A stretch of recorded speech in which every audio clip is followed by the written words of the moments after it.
Greetings to everyone present here from around the world. We are very happy to welcome your participation here today at the Soka University South Asia Research Center panel discussion on meshing of the gears aligning the book publishing industry. I would especially like to thank the panelists who have taken out time to be here with us. South Asia Research Center was established on July 16, 2019, with an aim to promote research and academic exchange between Japan and South Asia. It will complete 2 years in July under the guidance of the director, Professor Ryohei Tanaka, advisor, Professor Mukesh Williams, and with the support of many other faculty and staff members. The center conducted 15 events last academic year, and today's event will be the first one for the academic year of 2021. Today's event has brought together authors, literary agents, and a publisher. Before we begin, I would like to give a brief introduction of the panelists and facilitators. First, Professor Prabhu Guptara, who's a publisher and editor who started Piparan Books and Media in memory of his wife.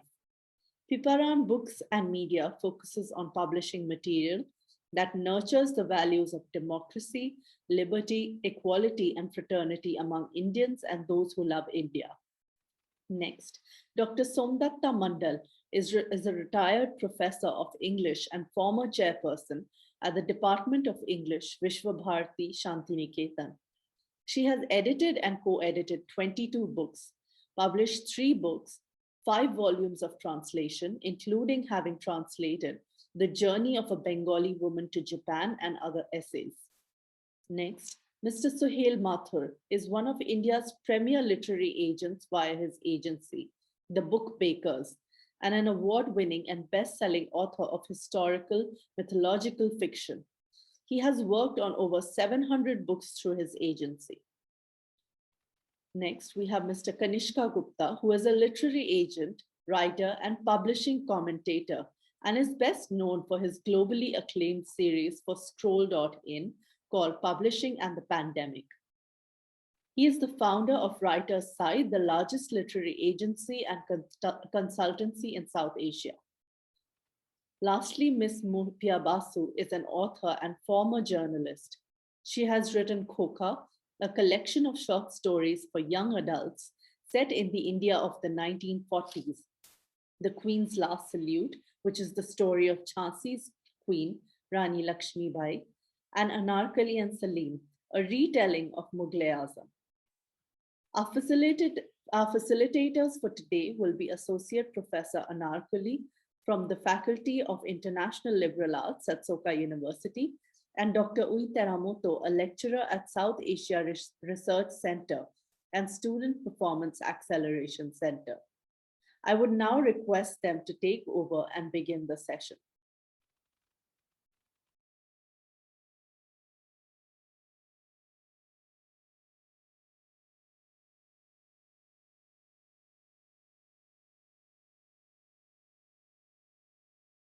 Years in the Indian IWE scenario is this whole explosion of commercial writing.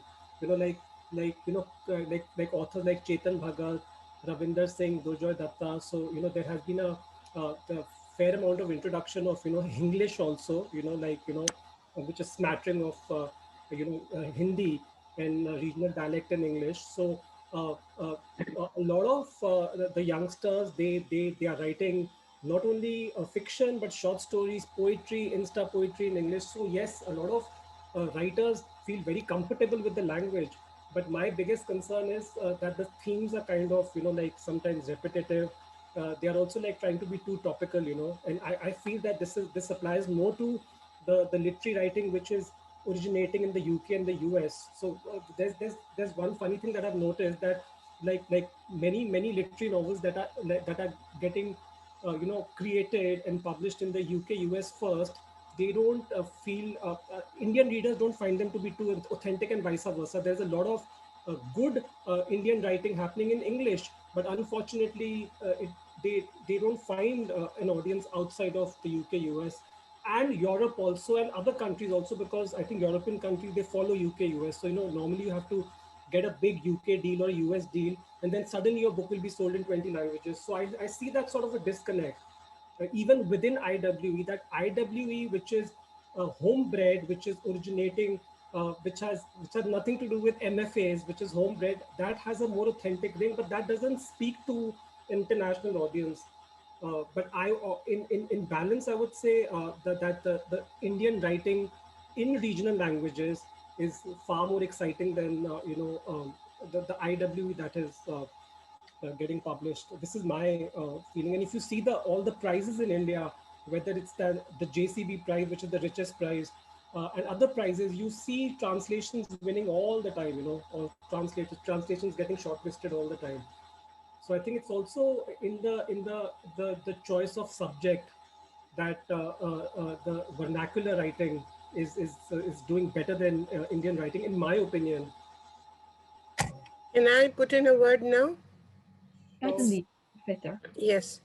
Uh, being teaching for the last 35 years in the academic field, especially English, what we find is Indian writing in English earlier was not considered, I'm talking about not publishing, but from teaching and academics, it was not considered canonical enough to be taught, included in university syllabi. When we were students, then Indian writing in English, our English syllabus stopped with T.S. Eliot and others, and a stray one or two writings by Indians. But Indian writing in English has got in such a big way over the last 30 years, and especially including the Indian writers living in the diaspora. That is another very important thing. We claim all of them as ours, whether it's Amitabha Ghosh, whether they are 6 months living abroad, whether they're at Jumpalairi, who is second generation, but she's an Indian. This is how we've started claiming them. And now that we are formulating, if you see the courses that are being taught in my university also, not only in my university, but in all Indian English courses across universities in India. Indian writing in English with all its paraphernalia, all its backdrop, is become an in thing now. Earlier it was contested, but it has been accepted. But one thing which this gentleman already mentioned is there is still this divide between what is canonical and what is, written for the paparazzi, written for the consumption of ordinary people. But one thing is certain, that always earlier Indians who wrote in English had an eye to the West to win a prize, a Booker, a Commonwealth, or whatever it is. But now a lot of Indian stuff is written for the consumption of contemporary Indians who are, in spite of so many different bhasha literatures, regional literatures, who are city bred and more conversant with English. So, the language, which has undergone a great change, including so many Indian words, which have, by the way, been also many of them included in the Oxford and the Collins India Dictionary, because they have a rule that if so many thousand people are speaking this word, we will include it in our next volume. So a lot of Indian words, so it's two different things. What is canonical and what will, perish of Chetan Bhagat. And of course, I'm not talking about marketing and other things.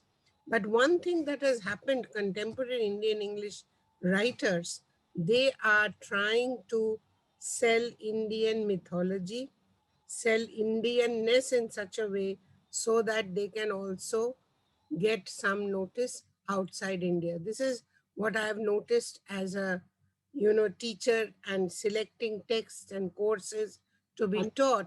We find that is very significant. But I the don't. diasporic writers play a big role in framing what we called IWE now, and it is now accepted everywhere at, as canonical enough as the Queen's English or British English or American English novelists. Thank That's you, what I Professor. wanted to just add. the the, the, the, Right. the, the funny thing is that in the UK, US, there are no takers for any genre like from South Asia other than literary fiction. You won't see like, a commercial novel getting picked up in the UK, US, a commercial novel written by an Indian or a South Asian writer, even if it has, if it has sold like thousand lakhs of copies in India.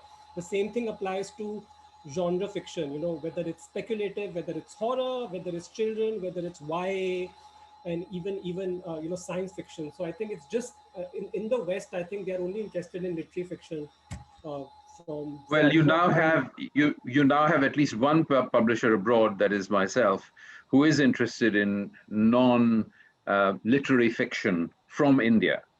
That's So such a relief actually to know, I'm sir, publishing because all kinds of other books. Sorry, Suhail. yeah, I mean, I was saying that's such a relief to know because as you rightly mentioned earlier, that India is such a multitude of ideas, then that to encompass it in one particular book or one particular area would be highly restrictive. So I agree completely with that. And what I feel is that there are two things to this. The first question is that is an Indian author who's writing in English writing with the aim of narrating a good story, or are they writing with the aim of selling the idea of India or a particular region within India? That really depends upon the author and what they want to propagate. But what I also feel is that irrespective of the genres that they may be writing in, it could even be a romance novel as we were discussing earlier. The setup of it would be very local. So, even if you do not get to know about the country in total, you do get to know about the area. What are the hotspots? Where do the youngsters go? And of course, if you're doing something like a historical or something that's period, then you are also transporting what India was like.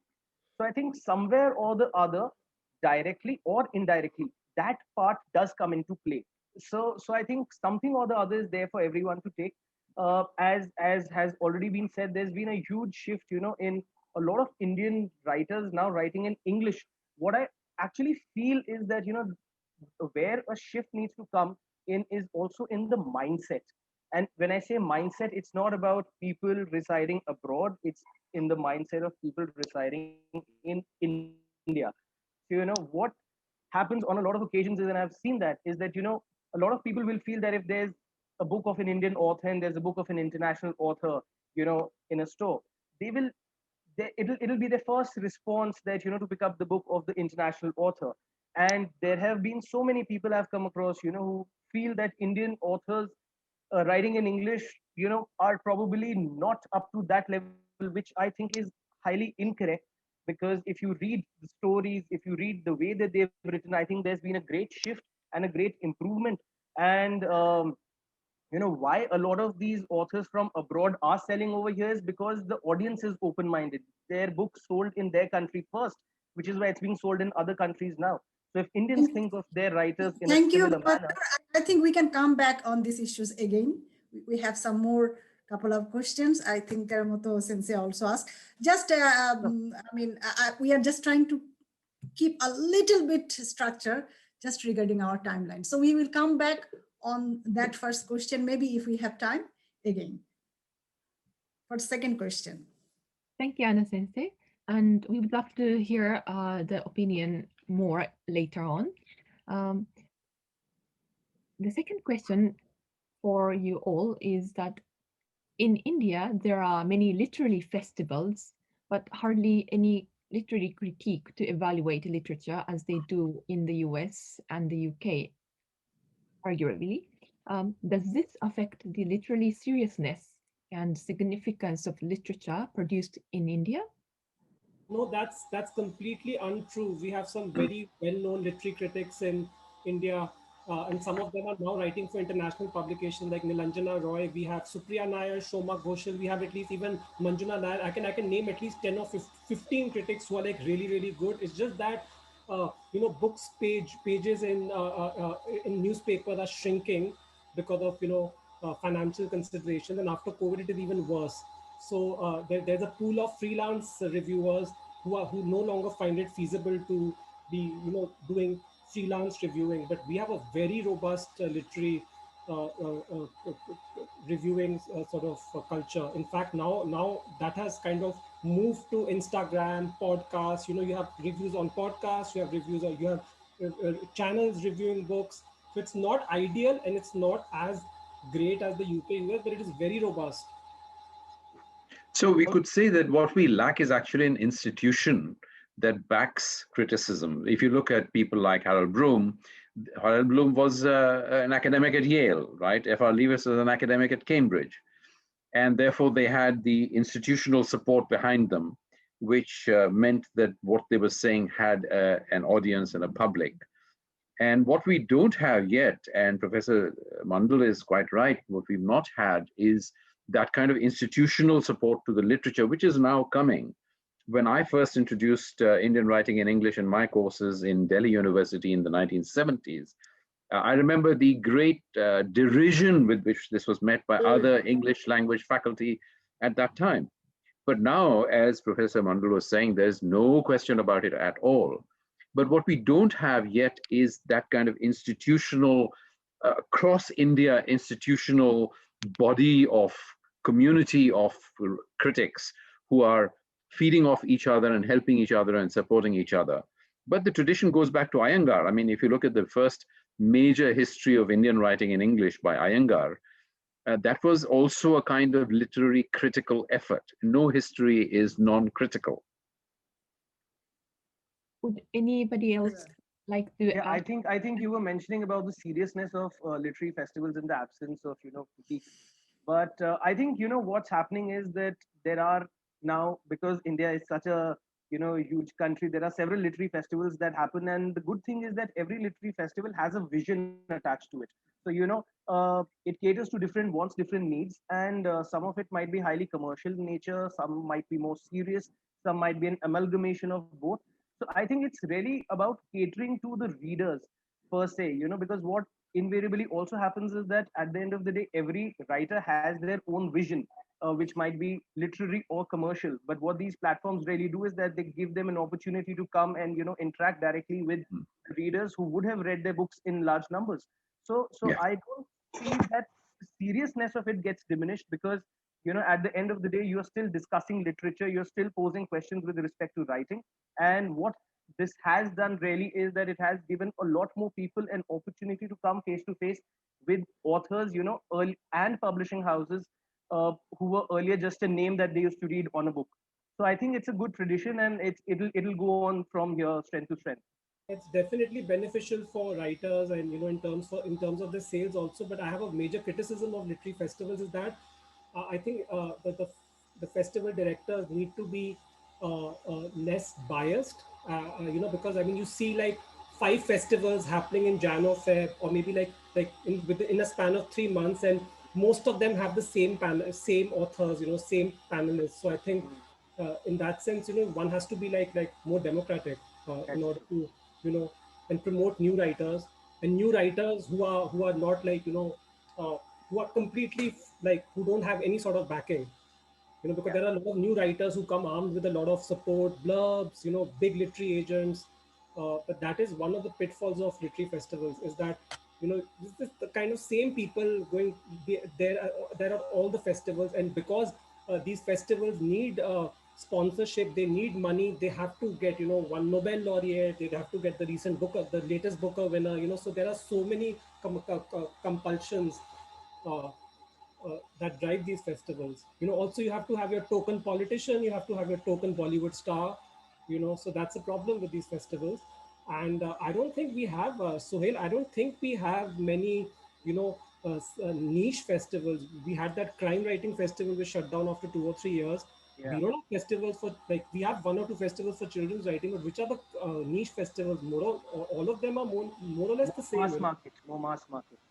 No, we don't have mass market. Do we have mass market festivals? I Because mean, see, No, let me tell you, over the last, apart from the pandemic, as Kanishka rightly pointed out, December, January, February, this is the season, where we had a lot of literary festivals taking place.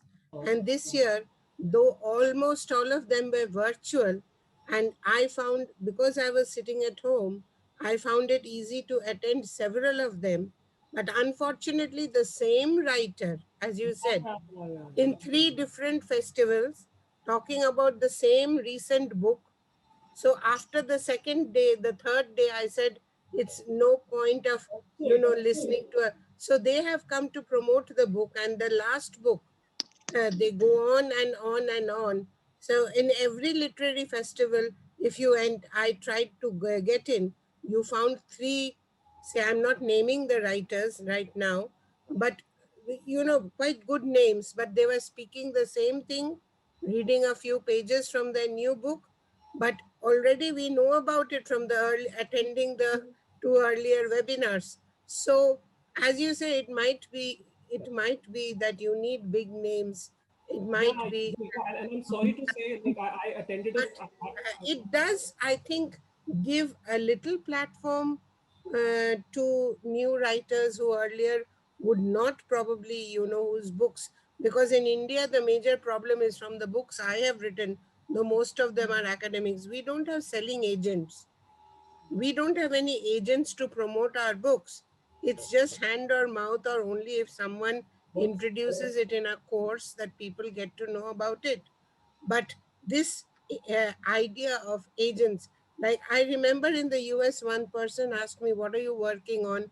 So I said, "I'm doing some work." "And who's your publisher?" I said, "I don't have a publisher yet. First, let me finish my manuscript, then I'll go." They had never heard this professor in the department where I was teaching.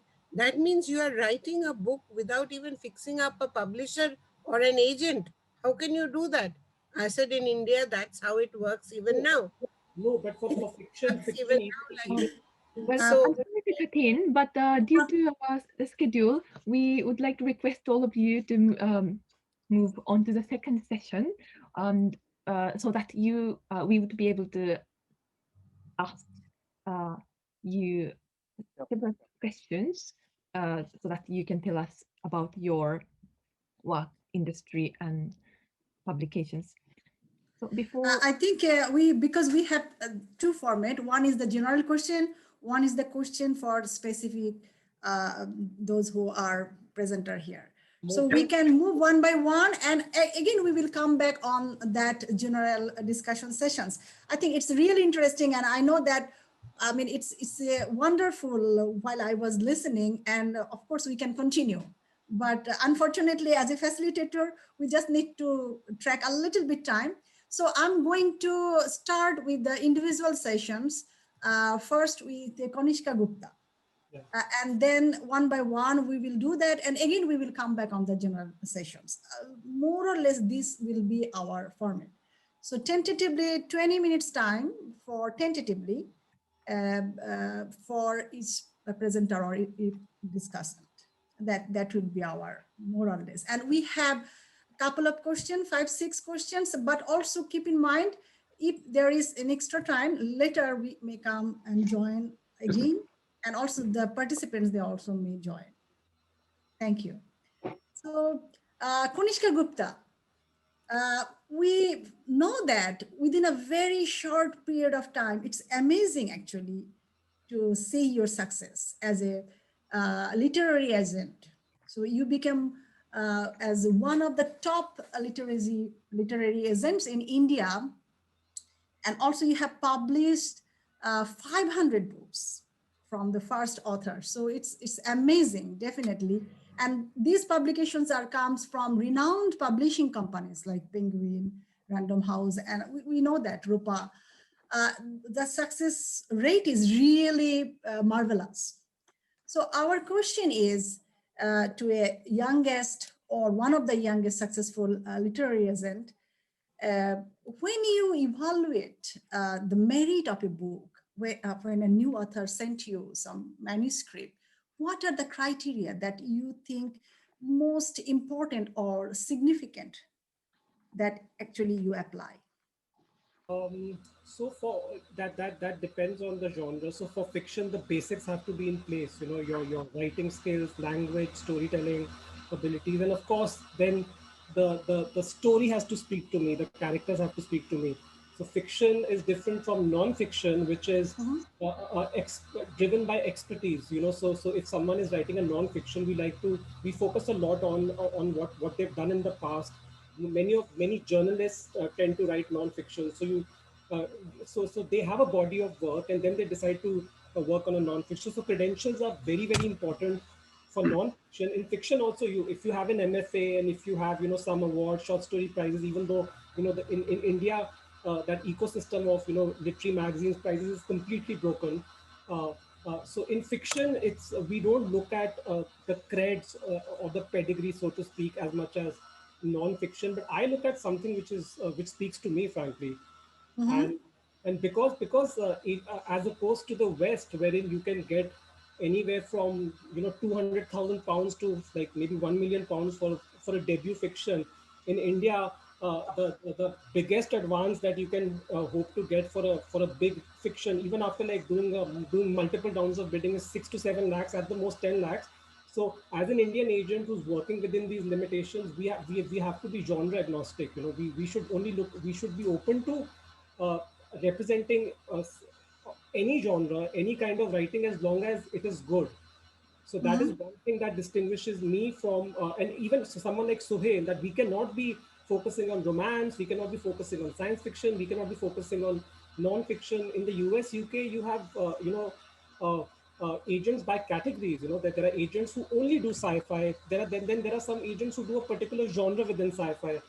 I am open to everything. In fact, I do business. I even do academic books, which don't Mhm. pay you anything, as long as the author has a potential to do non-fiction books. So you get them on board, you sell the academic book knowing that you won't make any money, but if they have some big non-fiction with them. So in my case, my success has not been like, it hadn't happened overnight. It took me a lot of time. In fact, I started like soliciting stuff into 2008 or 9, but I waited for 1.5 years before I got a mail from Anis Salim, who's gone on to publish 5 novels, and he's won the Sahitya Academy Award, Hindu Prize. So in my case, because I don't have any credentials, I don't have any background in publishing. Like I was not, I don't have a masters in literature. So my first submission had to be like really, really good, and this is what I managed to do. So I just waited for 1.5 years. I got Anis Salim, and then I pitched his stuff, and then things happened very slowly. Initially, a lot of people were querying me, but they were very hesitant of signing up with me, because they were like, oh, we know this person directly. We can go to Harper, we can go to Penguin, this and that. So they used to pick my brain, they used to meet me, but it was all very tentative and exploratory in nature. But one thing I did was I kept in touch with them, you know. So Definitely.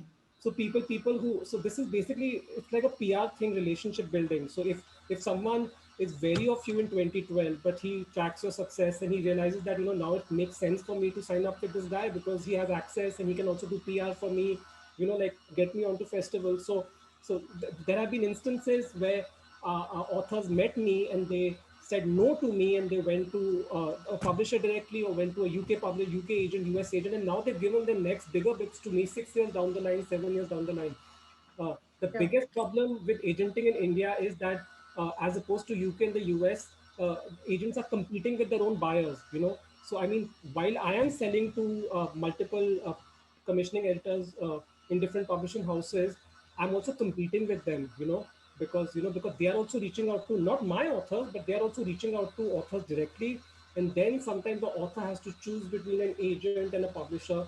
So you're competing with your own buyer, which is like really strange, and which makes the whole process. Suhail, don't you agree?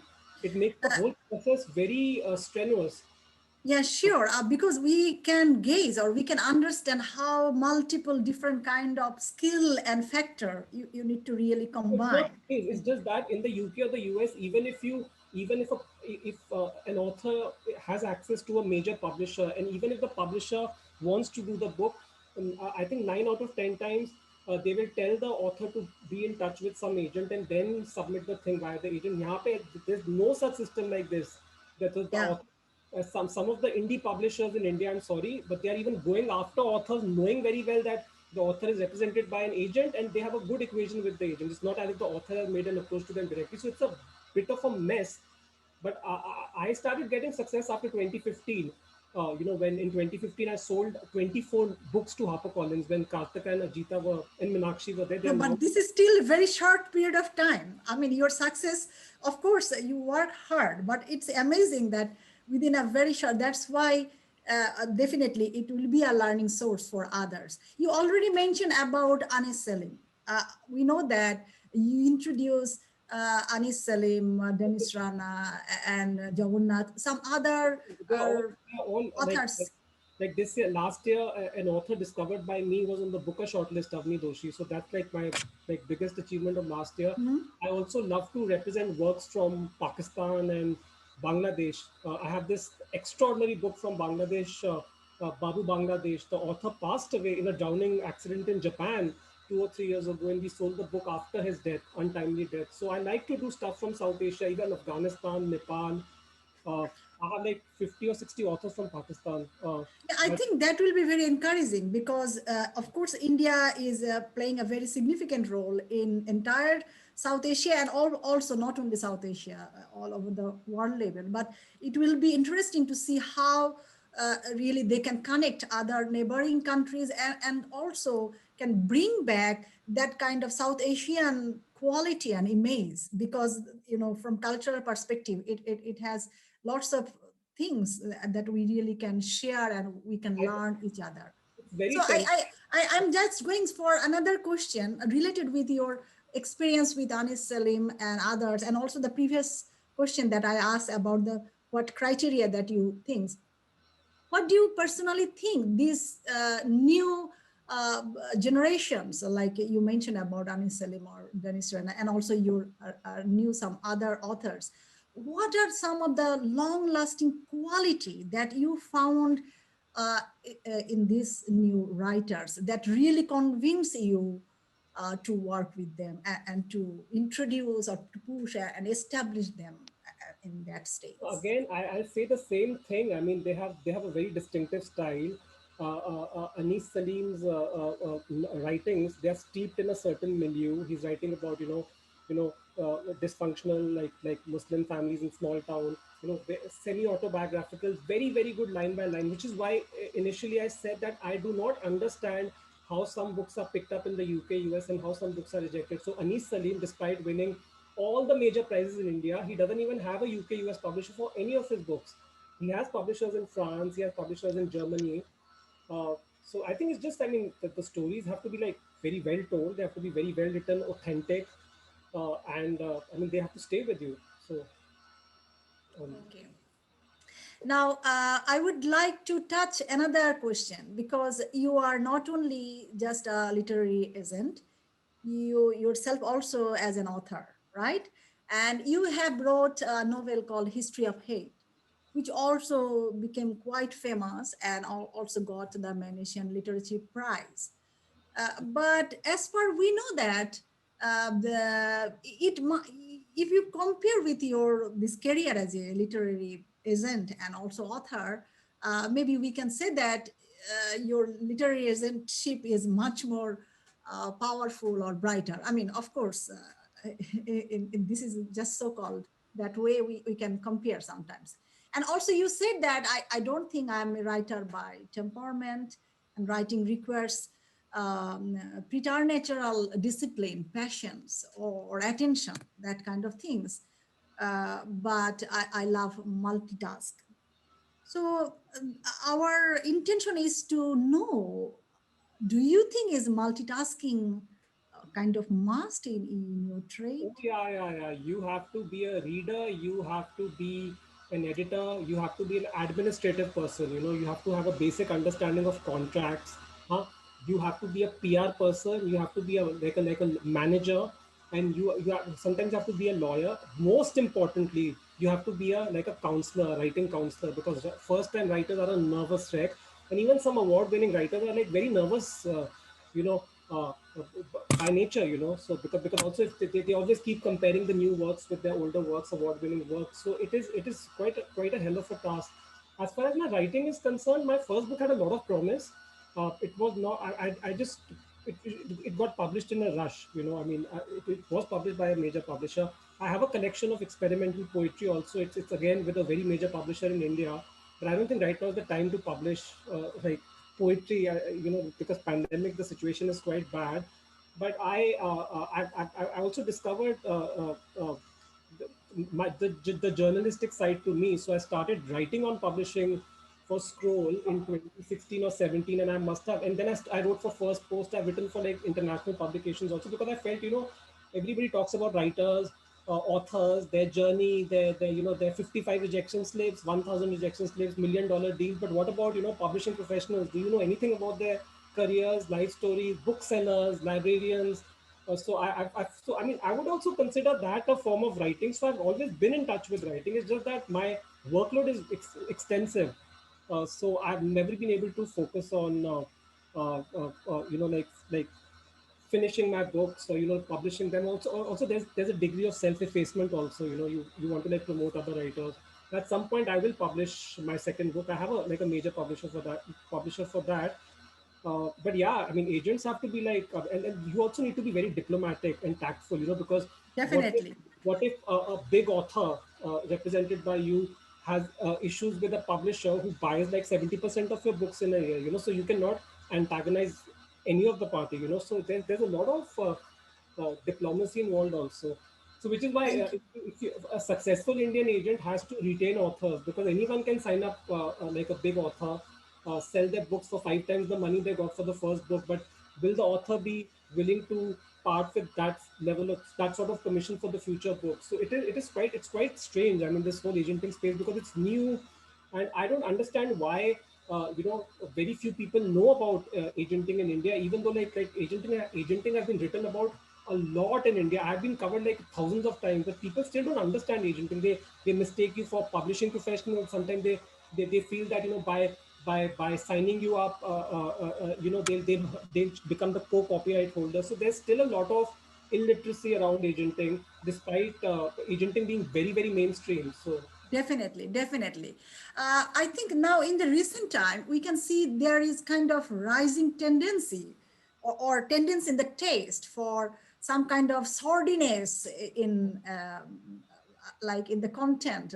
Think about some of the work like Slamlock Millionaire and also the White Tiger. Recent time, this came out quite popular.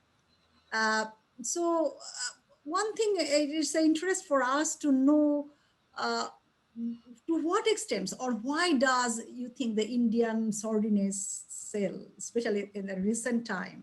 it's written for the Western market. I mean, because for them it's something new, something they haven't been privy to. But I must add something funny, that even this whole sordid whatever this subgenre of literary writing, it has regressed over the years. So I would say White Tiger was well done. Some similar books published 10 or 15 years ago, they were at least good books. But now what is happening is that you are doing the same thing, but in a much worse way. But I think this has got to do with uh, uh, not being in India, like writers not being in India for a long time, and like constructing characters based on some newspaper clipping they've seen.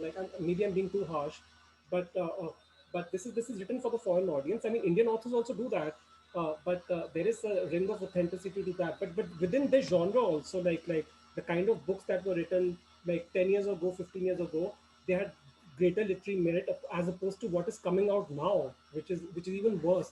It's doing the same thing, but it's worse. So this is my opinion. Yeah, definitely. I think there is always the changes in taste and other things. One And of also, our I, students, I don't believe in books which are like ticking boxes. You have to you have to cram all the issues and problems in that, in the form of a fictional narrative. Maybe that's my own thing. thank you, Gupta. I think we will move for next presenter, but before that, I have a quick question.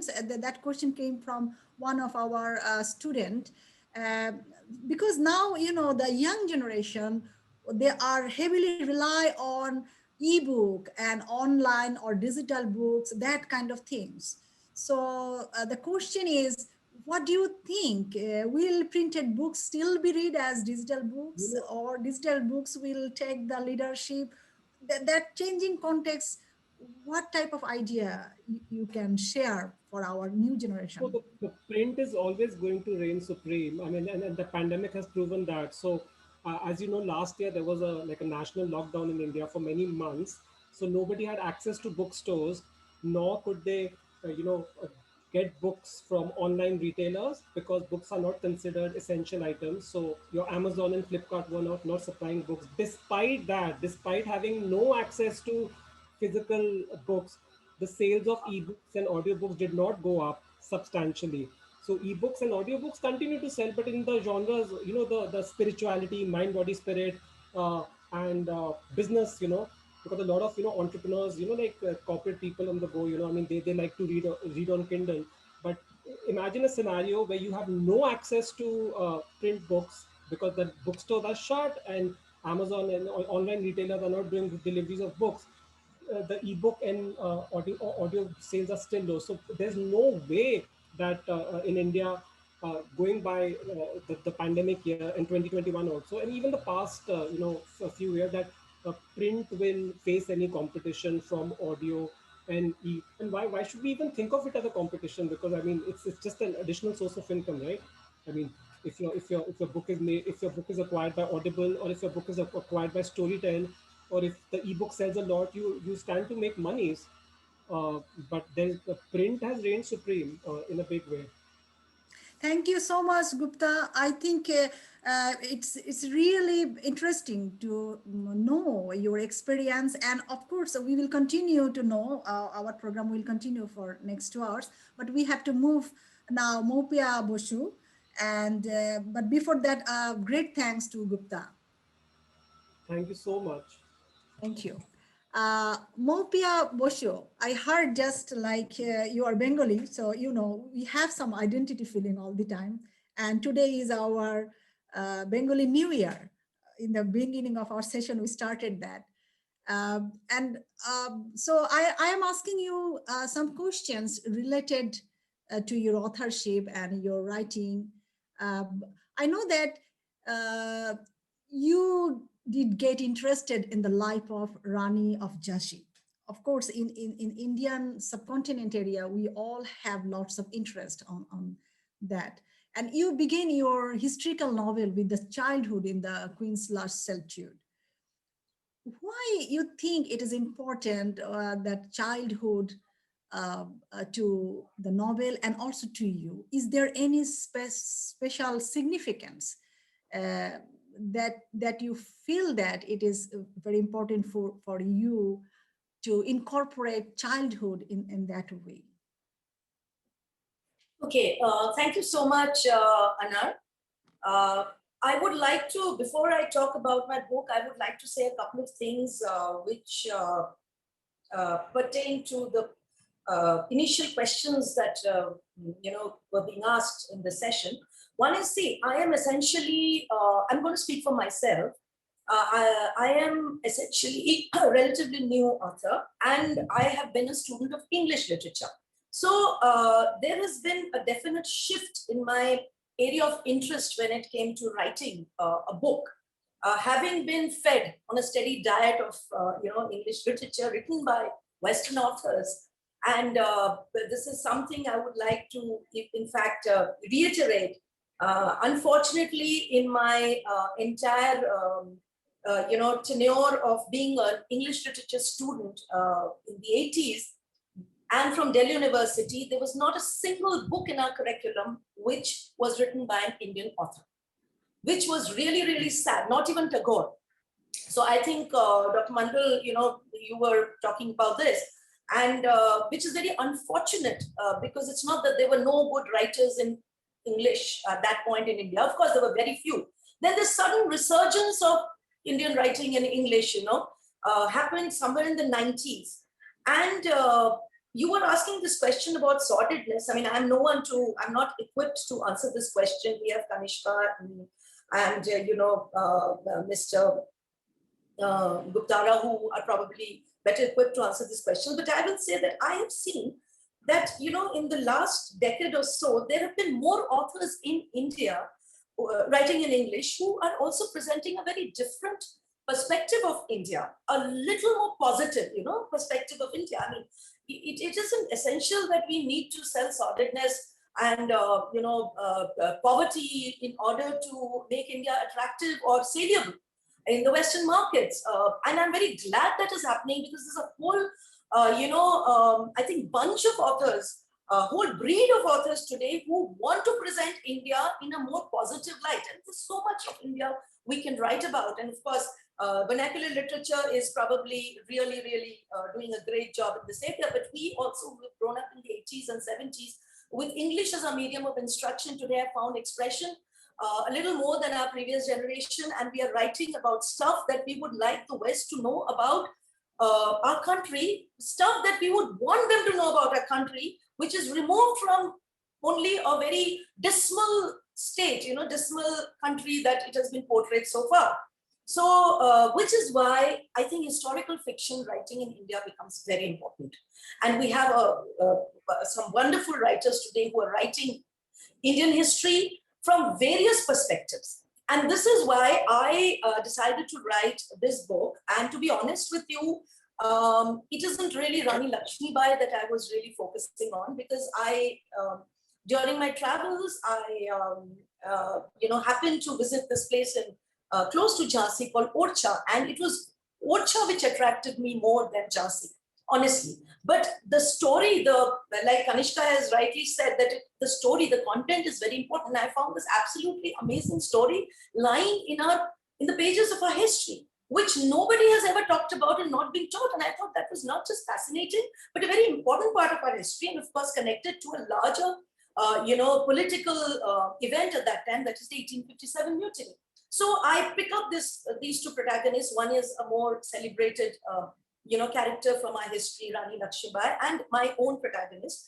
And for me, it was important to establish the childhood bond, coming back to your question, between the protagonist and the Queen of Jhansi, because it is this bond that runs as a thread throughout the entire novel. Okay, so the Queen of Jhansi is 14 when she's introduced, and my protagonist is 10 years old. Both of them are women. Both of them, my protagonist is an underdog. She's in the service of the Queen. They come from a different not just a political milieu, different social background. They both grow up together and are not just companions, but also influence each other's decision-making. So they complement each other, and it is this bond that is established in their childhood that propels Chandraki, my protagonist, to take certain actions that seal her fate. So also both my female characters watch the rapidly changing political scenario of that time, as they grow up, that largely influences their respective future courses of action. So besides, the story also spans across just 15 years, in which the short life of the Queen of Jhansi is covered. So to establish their bonding as children was very important, because that influenced the plot, leading up to the climax of the novel, because we are showing two women characters from different stratas of society bonding over a common purpose, over a common, towards a common mission. So that is to answer your first question. We know that Preeti Shenoy, she writes on the cover of the novel that racy and engaging. So do you think, is there any more to it? Just my book falls in the category of commercial fiction. It is not literary fiction. So one of the main objectives of the book is to engage the reader. Also, as for being racy and engaging, the period covered in the book itself was politically charged. My book is an action-oriented book, since the period itself was very eventful. It's 15 years, the 1840s and 50s. And anybody who is familiar with the history of India knows what an eventful period that was across the length and breadth of the country. It was necessary to keep pace with the rapidly changing political and social scenario. So in order to do that, it is not just I, it is the entire country which is changing continuously at that moment. Every day there is a new event happening. So if I have to, set in rhythm my own plot of the book with that of the backdrop of the book, I have to be, racy. I can't help it. So besides, it's also a part of my style to engage the readers and keep them, because it's a very action-oriented book, with a lot of events happening. So it had to be racy. It had to be, that is the only way I could engage the readers. Your another famous work is based on the short stories called Soka, right? Yeah. So, for our Japanese audience, we are interested to know a little bit more how this word and the essence that you want to convey to a foreign audience, particularly Japanese audience. See, Koka is not as famous as I would like it to be, unfortunately. But you see, Koka is set in a period of the 1940s, and it is a hand-me-down family story. These are short stories told by my dad about his childhood. So he was growing up in a milieu. As I said, like I said, my roots go back to Bangladesh. So, you know, he was shuttling between Dhaka, that time Bangladesh, Narayanganj, and what is today Jharkhand. He grew up there. Okay, so simply because of certain family reasons, he lost his dad and all that. So he was growing up in a milieu which was not only just tumultuous, it was also, again, a very, very eventful period of our history. Now, in my book, Koka, there is particularly one chapter which is dedicated, I would say, to Subhash Chandra Bose, which, like all Bengalis, true-blooded Bengalis would love to do. And in that, there is mention of Rajbihari Bose. Now, Rajbihari Bose was another freedom fighter of India who operated from Japan. And it was when Subhash Netaji reached Japan and he joined hands with Rajbihari Bose, and together they formed that time the Indian Liberation Army, which later on came to be known as the Indian National Army. So Rajbihari Bose is, I think, most Japanese, an audience, especially those who have people still alive from that period, would have known of Rajbihari Bose. In fact, he married a lady who was, I think, the daughter of the owner of a very famous cafe that time, in Japan, which I think still exists today. So now, I don't remember the exact place where this is. So I have mentioned about this very important link with Japan, because Subhash Bose, during his travels after he left India in 1942 or 41, he first went to Germany, then he went to Japan, and his association with Rajbihari Bose in Japan was the base, was the premise for the formation of the Indian National Army. So I think a lot of Japanese readers would probably resonate with that, the spirit of those times when India and Japan were forging ties towards a common enemy, to fight a common enemy. So that, I would say, is probably one of the reasons, how to, I would cater to the Japanese readership. Thank you. Thank you so much. I would like to move in another different kind of questions. As an author, I know that all authors, of course, all human beings, when they express themselves, they're based on their personal experience. And you believe in the history that created through human agency. But, as a human being, also our memory not necessarily always say the right information or signal, right? It also sometimes give the distorted, or it can misrepresent.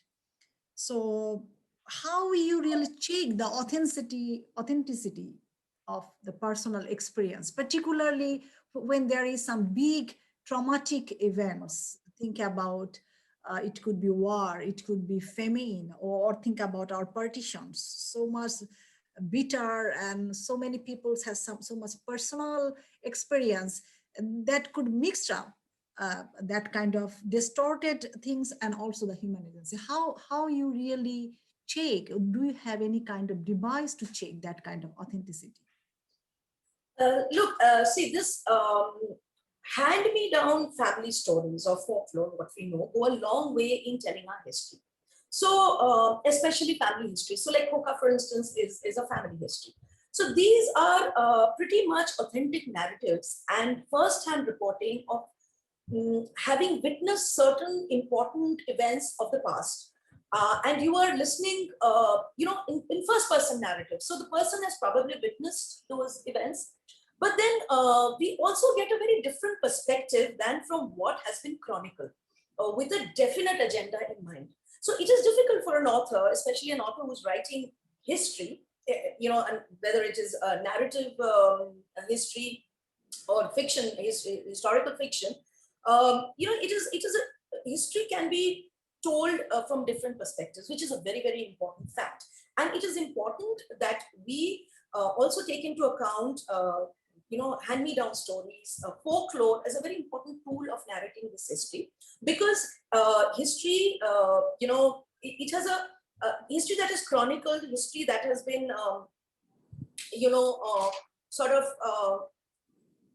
been commissioned, has a very different agenda, very different purpose. While history that is, narrated by a common man of those times, or maybe through generations across families, you get another different perspective. So telling history is nothing but offering history from different perspectives, which is very, very crucial. So we are normally fed, in a school curriculum, we are fed with a certain, very specific, kind of history that, people, maybe the chroniclers of those times would want us to know and would want us to believe it. But with writing historical fiction or historical or narrative nonfiction, we are offering a very different perspective. As a fiction writer, historical fiction writer, I can take certain liberties, with certain interpretations of a certain event, but I can't mess with the historical authenticity of the date line. So I can't say the mutiny of 1857 happened, or Jhansi was attacked in 1854. I can't do that. So keeping in line with the historical timeline, we can play around with our characters, with certain events, giving a fresh perspective. So we are here offering the reader a variety of perspectives, which is very essential in learning history, I feel, which I think a lot of Indian writers are doing today, and this our literary agents would, I think they would be able to, confirm or rather corroborate. When we are mentioning a certain historical event, keeping in mind the facts, keeping the facts intact, we can also bring in different perspectives, and of contemporary writers, of interpretations of that event now, by modern historians, and if possible through folklore. So I think I think you're also another work on that kind of retelling or reconstructing the story of Mughal-e-Azam, right? So I can understand that kind of through that kind of that answers that question as well. Yes, right? Mughal-e-Azam is also the similar way. Very interesting history, which I wouldn't like to go in now. I think that we'll run short but I guess the same way maybe you want to put that kind of reconstructions. The last question to you, just briefly, even though we already focus on that question, what do you think is the future of writing in English for Indian writers? I wouldn't like to answer that. We have such stalwarts on this panel to answer that. Please excuse me. I can only speak for myself. So I think we have our respected panelists. No, that's very important to. I think there is a real lot of. I am talking about my fellow writers. Our literary agents have, of course, will be able to answer that better. But I have a lot of very good writers who are writing good stuff. Good stuff. We keep exchanging notes. We keep talking to each other, and I think there is a lot of fresh subjects that are being dealt with today, in English writing, I'm talking about in India. Correct me if I'm wrong, the other hand. But it is not just related to, either poverty in India, or there was a phase in Indian writing, I remember, when in fact, I'd done one article for one of the newspapers that time in the early 1990s, when Indo-Anglian writing was just about, booming. So we had Upamanyu Chatterjee, we had Rohinton Mistry, we had Meenakshi Mukherjee, speaking, for me, they spoke in that article, and I quoted them in that article. So they all felt that, Indian writing was getting a fresh impetus with different subjects, different topics. And in fact, that was a phase when a lot of stuff was being written on this NRI, theme. Because a lot of people were moving to the West, and they were coming back and writing, like I remember Anurag Mathur's book, The Inscrutable Americans, for instance. A lot of books were written on that NRI theme. So then suddenly there was a shift, so we've had periods of, I think, different subjects, and right now I feel that there's a lot of stuff being written on Indian history, Indian mythology. Thank you, Moupia. It was really good to talk to you and to learn how diverse and how wonderful way as a writer you think, you reconstruct, and also you create a new reader. We will move forward for our next discussion, and maybe we will come back again when we will have general discussions. Thank you. Thank you so much. Thank you so much. So now I would like to welcome Professor Somdatta Mandal, who is a wonderful professor in literature, as well as a translator and an author.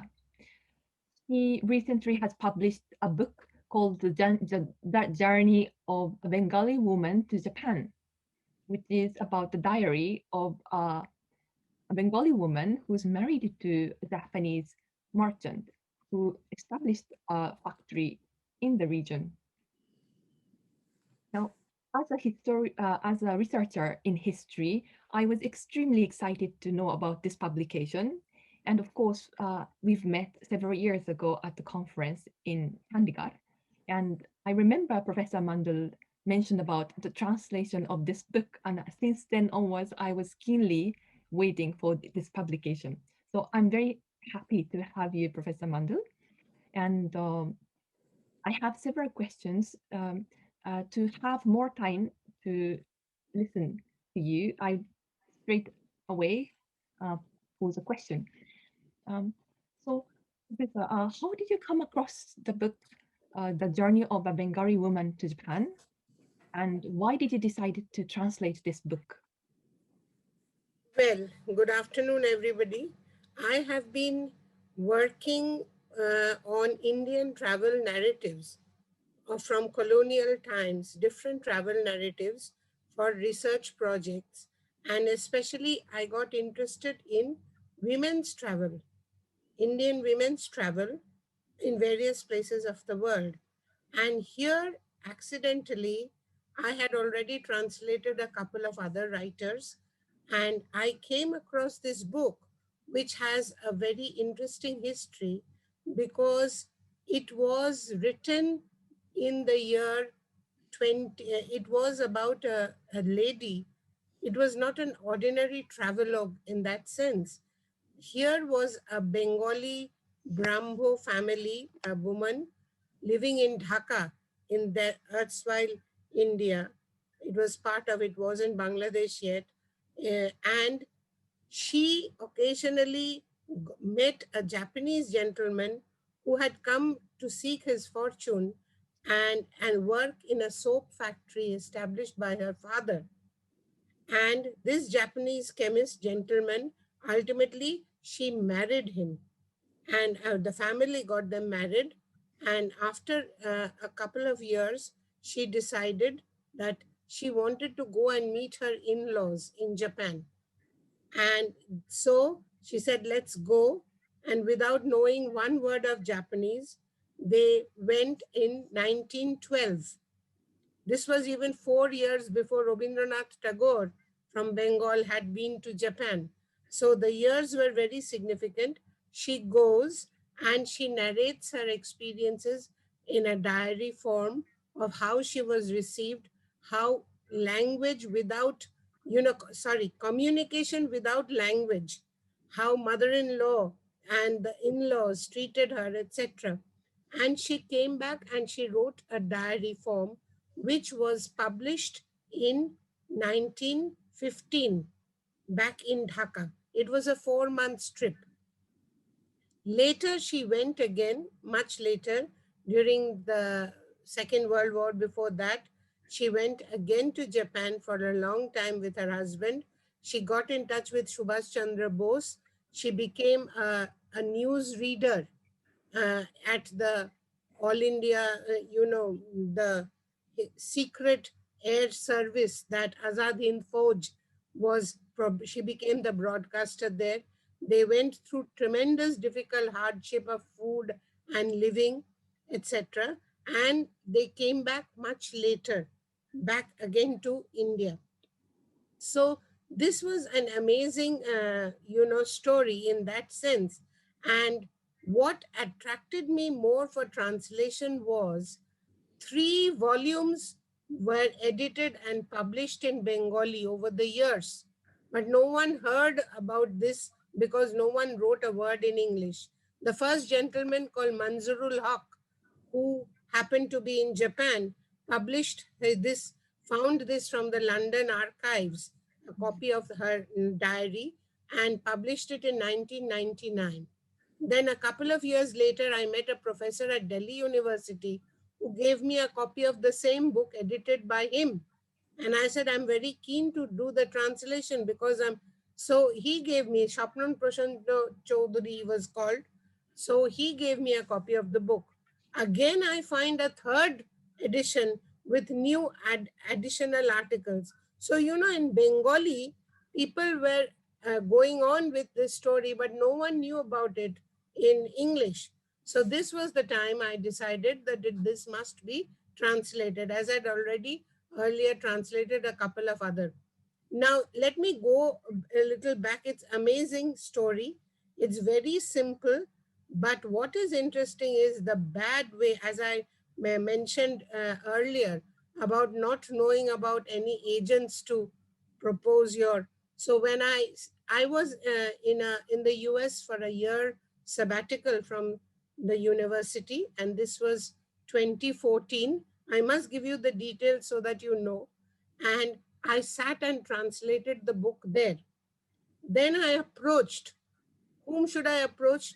I keyed in Urvashi Butalia because Kali for women, and they were publishing, women oriented stuff.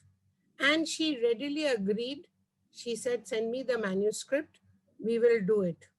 And that was full stop. For 2.5 years, she sat with my manuscript.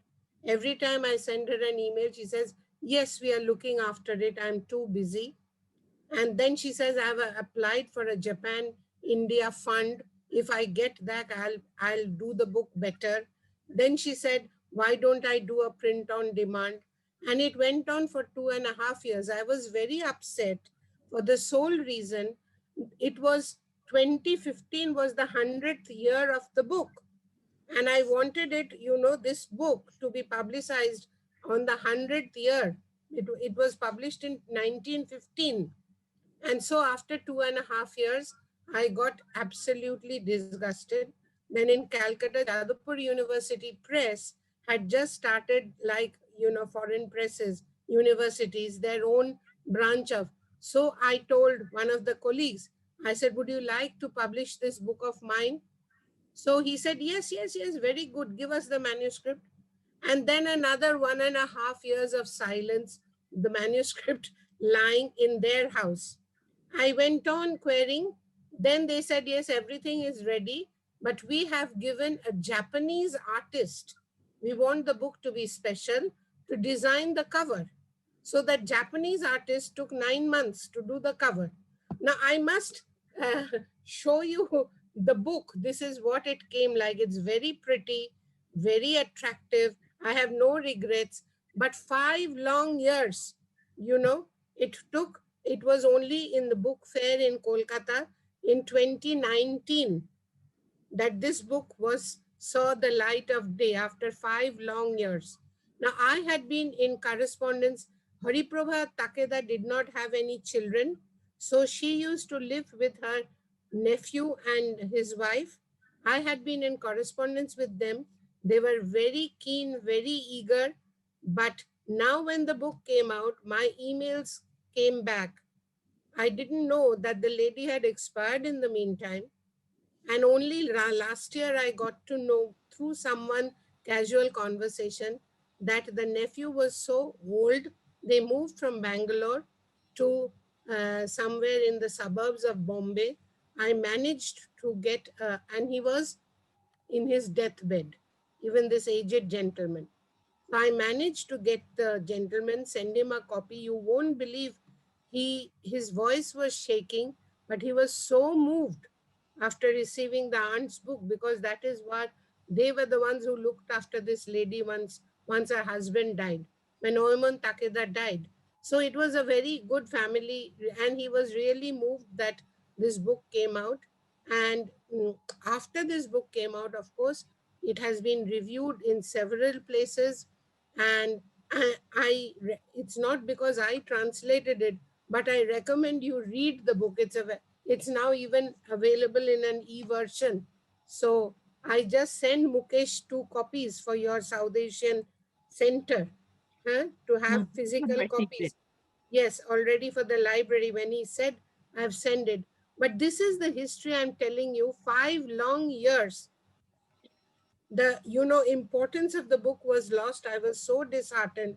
And as I say, being an academic, and I think like most academics here, we are not professional writers, novelists.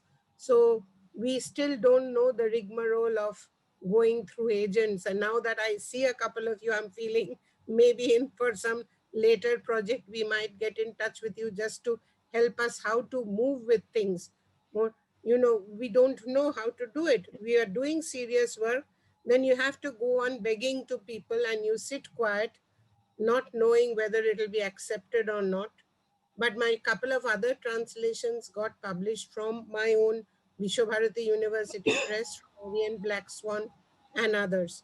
So, and travel narratives I've been writing, and recently during the pandemic, Pencraft International in Delhi, I managed to know them, so they brought out the anthology of Indian travel narratives. So, but what is interesting is that, this story needs to be disseminated. And that is what I think, even after 5 long years. And last year there wasn't, for the pandemic, there wasn't any book fair. But in Calcutta Book Fair, the great book fair, I was very happy to see that Jadavpur University Press, they designed their pavilion, with the cover of this book, all sides. So even they brought out many books, but they also thought that this was something which should be publicized in a big way. So Absolutely. this This is is a such a sad and very a good happy to see. story, but 5 long years and getting, not even rejections, just no replies to your mails. Thanks to It's a your very all your efforts for the unprofessional. last 5 years, we are now Yes, able to read this beautiful piece, which is please. beautifully Yes, written and translated. And as a historical record, it is so precious. As many of you are aware of, uh, travelogue at this time, written by a Brahmo women regarding Japan, is extremely rare to get hold of. And thanks to Professor Somdatta Mandal, we are now able to see how the life was, as well as how she perceived Japan. So I have another question to Professor Mandel with regards to the translation. Um, hmm? when in the course of translation from Bengali to English, what appealed to you the most in her diary? As I said, already mentioned, is the way she was narrating things without being able to converse. you know, how she was interacting, how she was watching, how things were taking place, what were the, a totally different, how the mother-in-law would not let her work, mollycoddle her literally, like, and people from neighboring villages coming to see who this little Indian wife of the son was. So for me, the translation, like all my translation projects, I never stick to two literal translations, because working with many 19th century writers and translators, I think readability at the present time is what I look after. Readability, it should not read like an archaic text, though it might be written in the archaic fashion. But here, I must tell you, the authorities of Jadavpur Press, they were so particular that some words, because it was written in Bengali, Bugari for the high wooden shoes, or many, many words, which I just quoted it within text, they got it verified from Japanese professors what the actual spelling was. So they also took a lot of, so that there isn't any kind of flaw in the text or name of a particular garden. In Bengali, it is written in a way which, if you literally translate it, it is not that. The Japanese name of that garden is a little different. So this professor, that is why they said they took 1.5 years with the artist drawing and reading the book and then drawing the cover from the imagination of whatever things were there in the book. But beginning from what was interesting is how she comes in a ship to Calcutta. She goes to the market to buy foreign clothes and gowns for the first time to wear to go to Japan. She can't go in the traditional Bengali sari, and how much she spent money on that, and then how they crossed the ship. And then the second instance, as I told you, during the World War, when the interaction with Subhash Chandra Bose, it's pathetic at the time when they were rationed for food, they were not getting food to eat, they were moving from one house to another because of the continuous bombardment that was going on at the time, and they didn't have any source of income. And she says it's amazing how at night, when she would surreptitiously go to make the radio broadcast, she would wear her husband's shirt and pant so that she would not be recognized as anybody. So it is not just an ideal, a woman going and meeting the in-laws for the first time, which she did in 1912. But 1941-42, when she goes again, it is another writer. It is another perspective to the story. Here she was once again with her husband. And then in the end, they decided they will come back and repatriate back to India. Yes, so Though this her very, husband was very a Japanese interesting national. story for the participants. This very interesting story is right now available at SARC. We have 2 copies, which were kindly sent by Professor Mandal. So for students and participants from Soka University, the copy is there. So lastly, Professor I'm Mandal. personally very happy to know that. I didn't know that. And it's so interesting. I was just thinking, Yes. of course, And we what identified in a different way, I must Japan, add Bangladesh. a little more to it. In 2012, there is a director, famous film director in Bangladesh, who has made a documentary called The Japanese Wife on this story. It's a short documentary which he made, and Tanveer Mukammal is his name. He's quite Yeah. Tanveer Mukammal became Tanveer Mukammal quite is a famous famous. Bangladeshi director. I happen to know him. So there isn't much material left, to garner. So he took up the stories, the black and white sections, but I added it at the end in an appendix about Mukammal's what you call the documentary film. But what I objected to was he could have left it at 15 minutes at that. In trying to make it a 30 minutes documentary, what he added was presently Bangladeshi people who have Japanese wives and are living in Japan. He starts taking interviews and has added it to that. The first part is in black and white when you're talking about Hori Prabha, the image of the shape, etc., etc. And he goes and adds and takes interviews of Bangladeshi women married to Japanese nationals and vice versa, living in Japan now, and how you feel like to be in a multiracial kind of an society. And so this was what I found a bit jarring. It spoiled Hari Prabha's, uniqueness. Maybe because he didn't get any footage, only a few, like I had to include a picture of Azad Hind Fauj, and I had to get permission from Netaji Research Bureau in Calcutta to include that picture in my book. They I must read. I will be Yes. very happy to read it. And Jadavpur just informed me that it's now available on even in an e-version. So, well, Yeah, thank you very better much. late than never. Mandal. But 5 long years of, rejection and silence on this translation of mine was very hurting me, because the story had to come out earlier.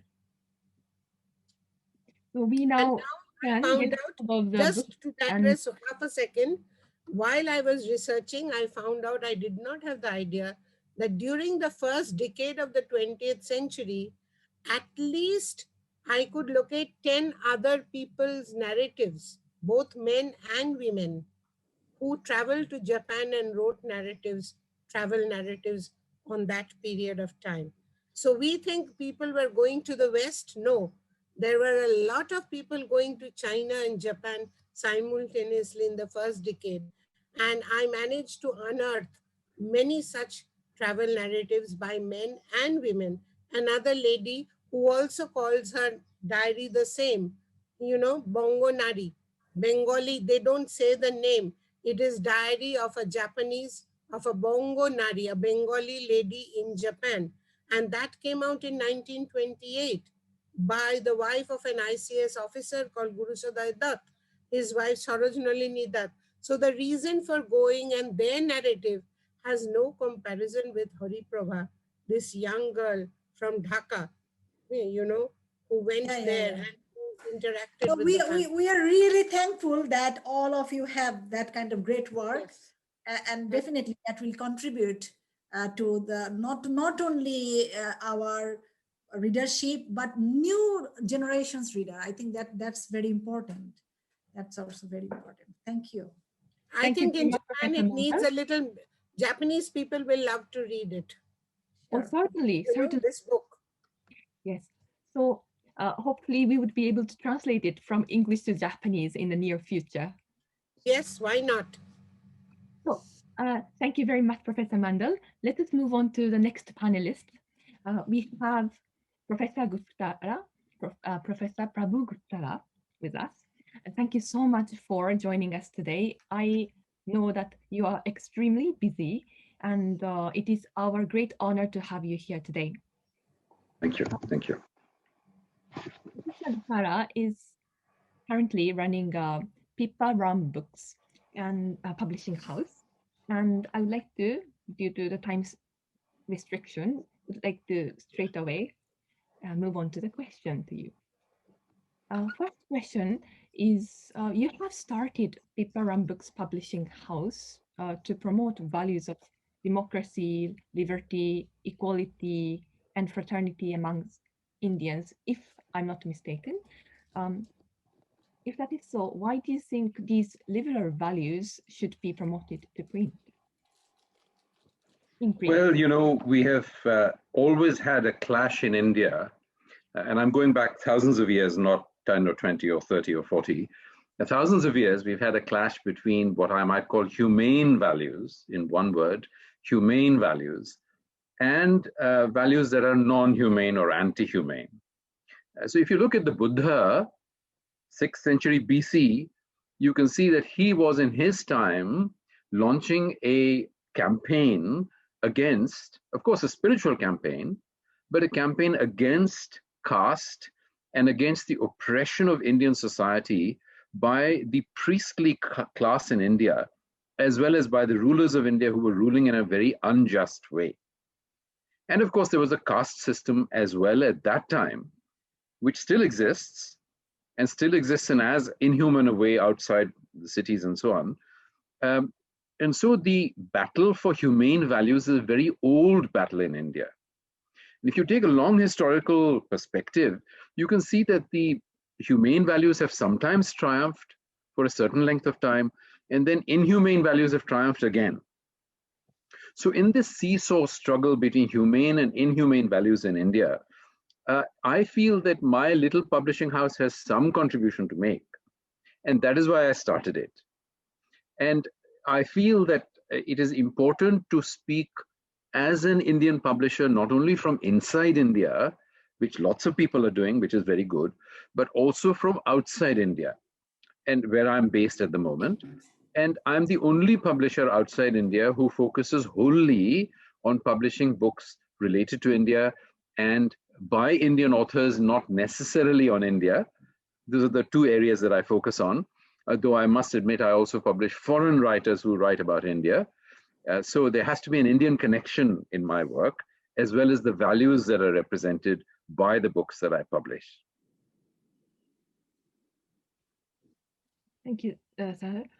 It is really wonderful that your publishing company uphold this humane values, which is, I think, rare to see.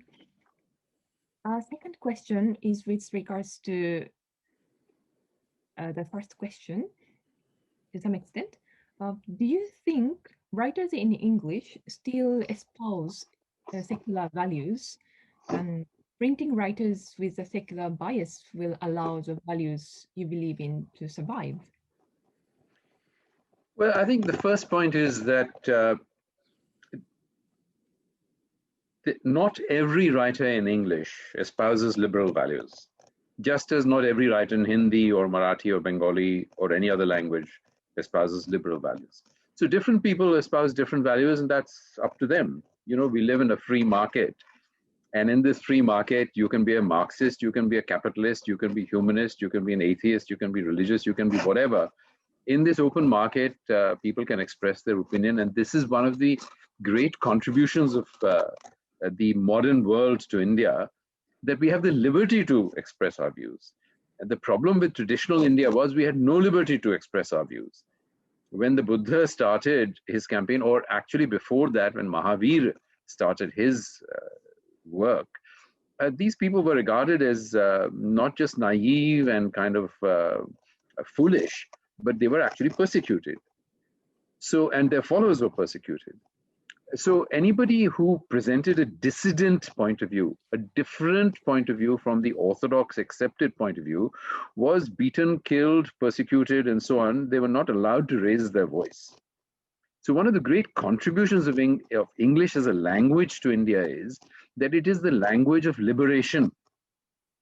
It is, thank God, not the only language of liberation, but modernity as it has come into Indian languages has been an engine of liberation for our people.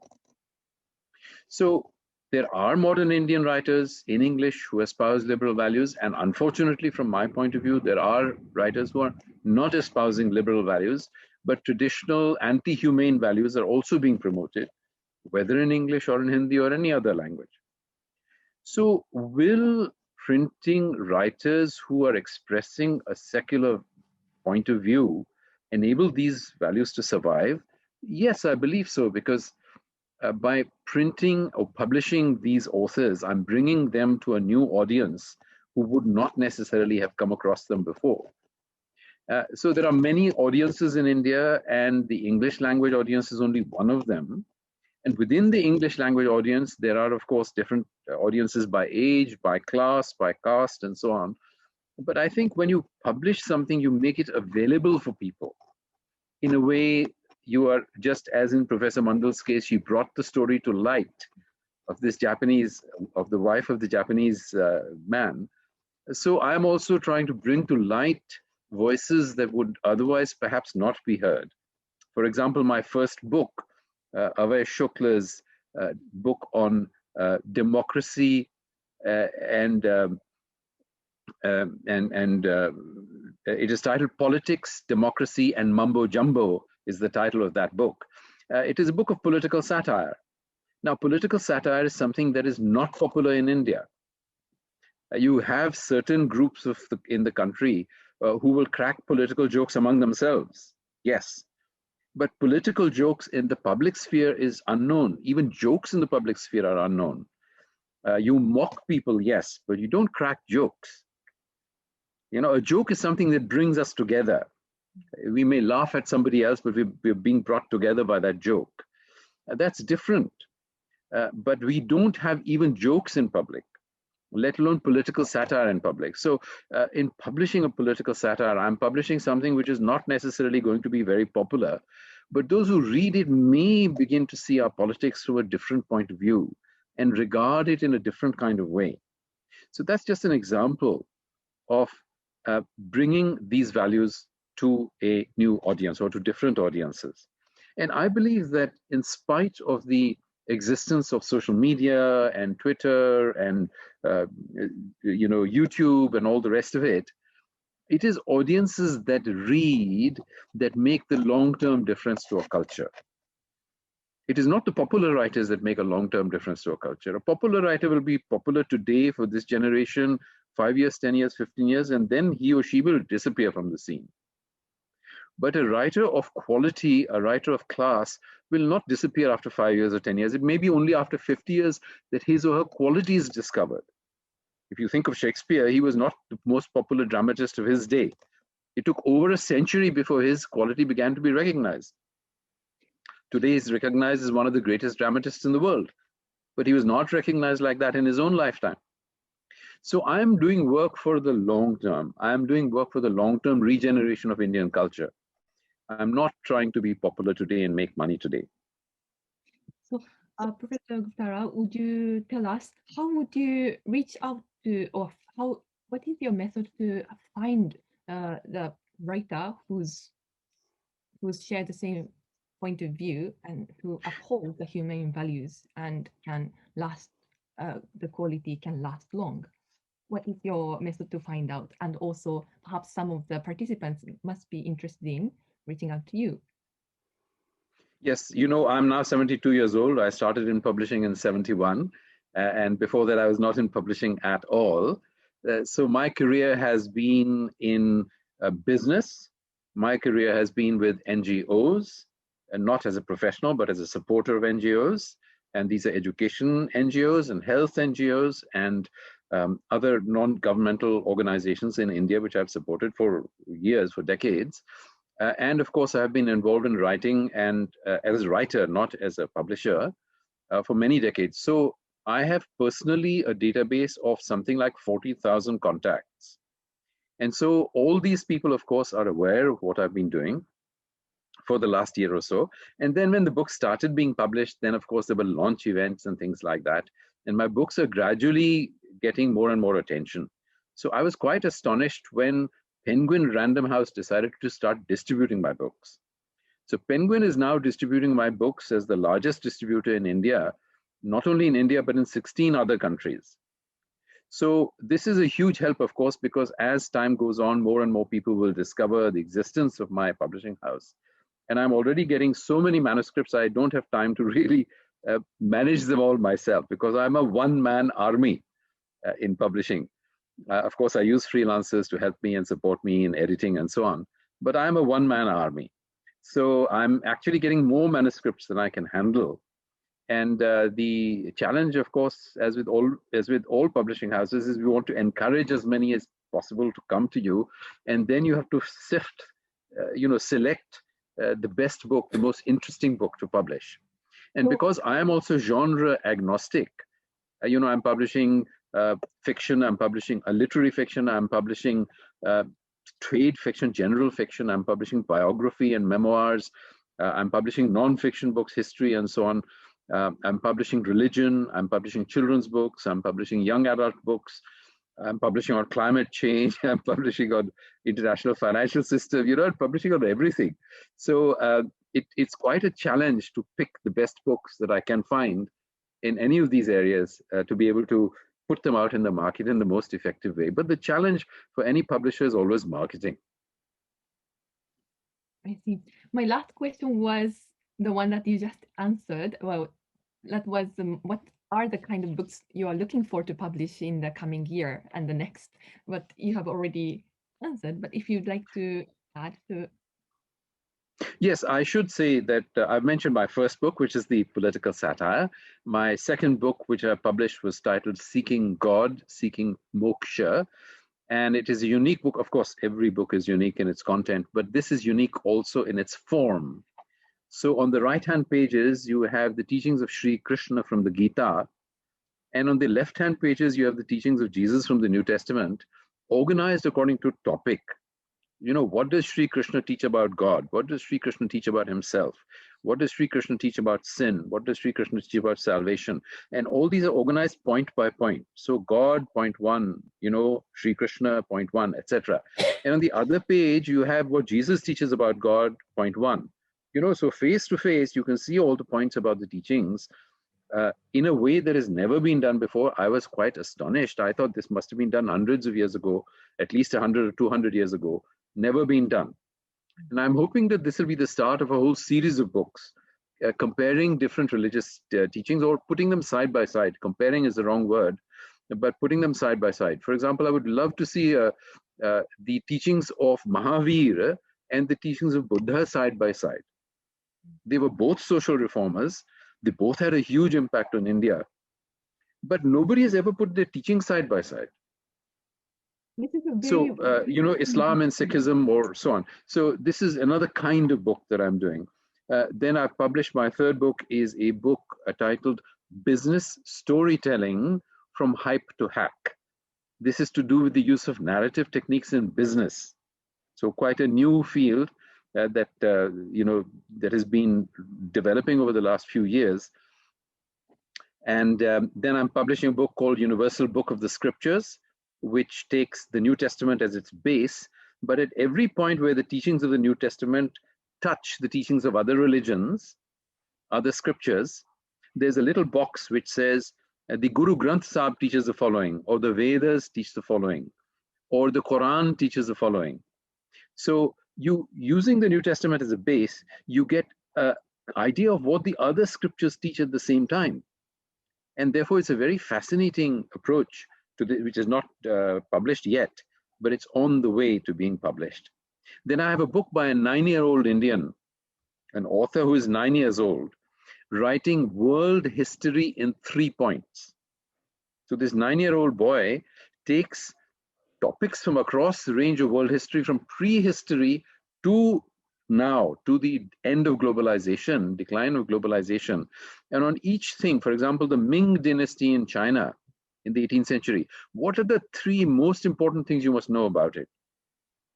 Or scientists or discoverers or you know, empires or whatever it is. On each thing, he has picked the 3 most important things about that particular person or phenomenon and given it.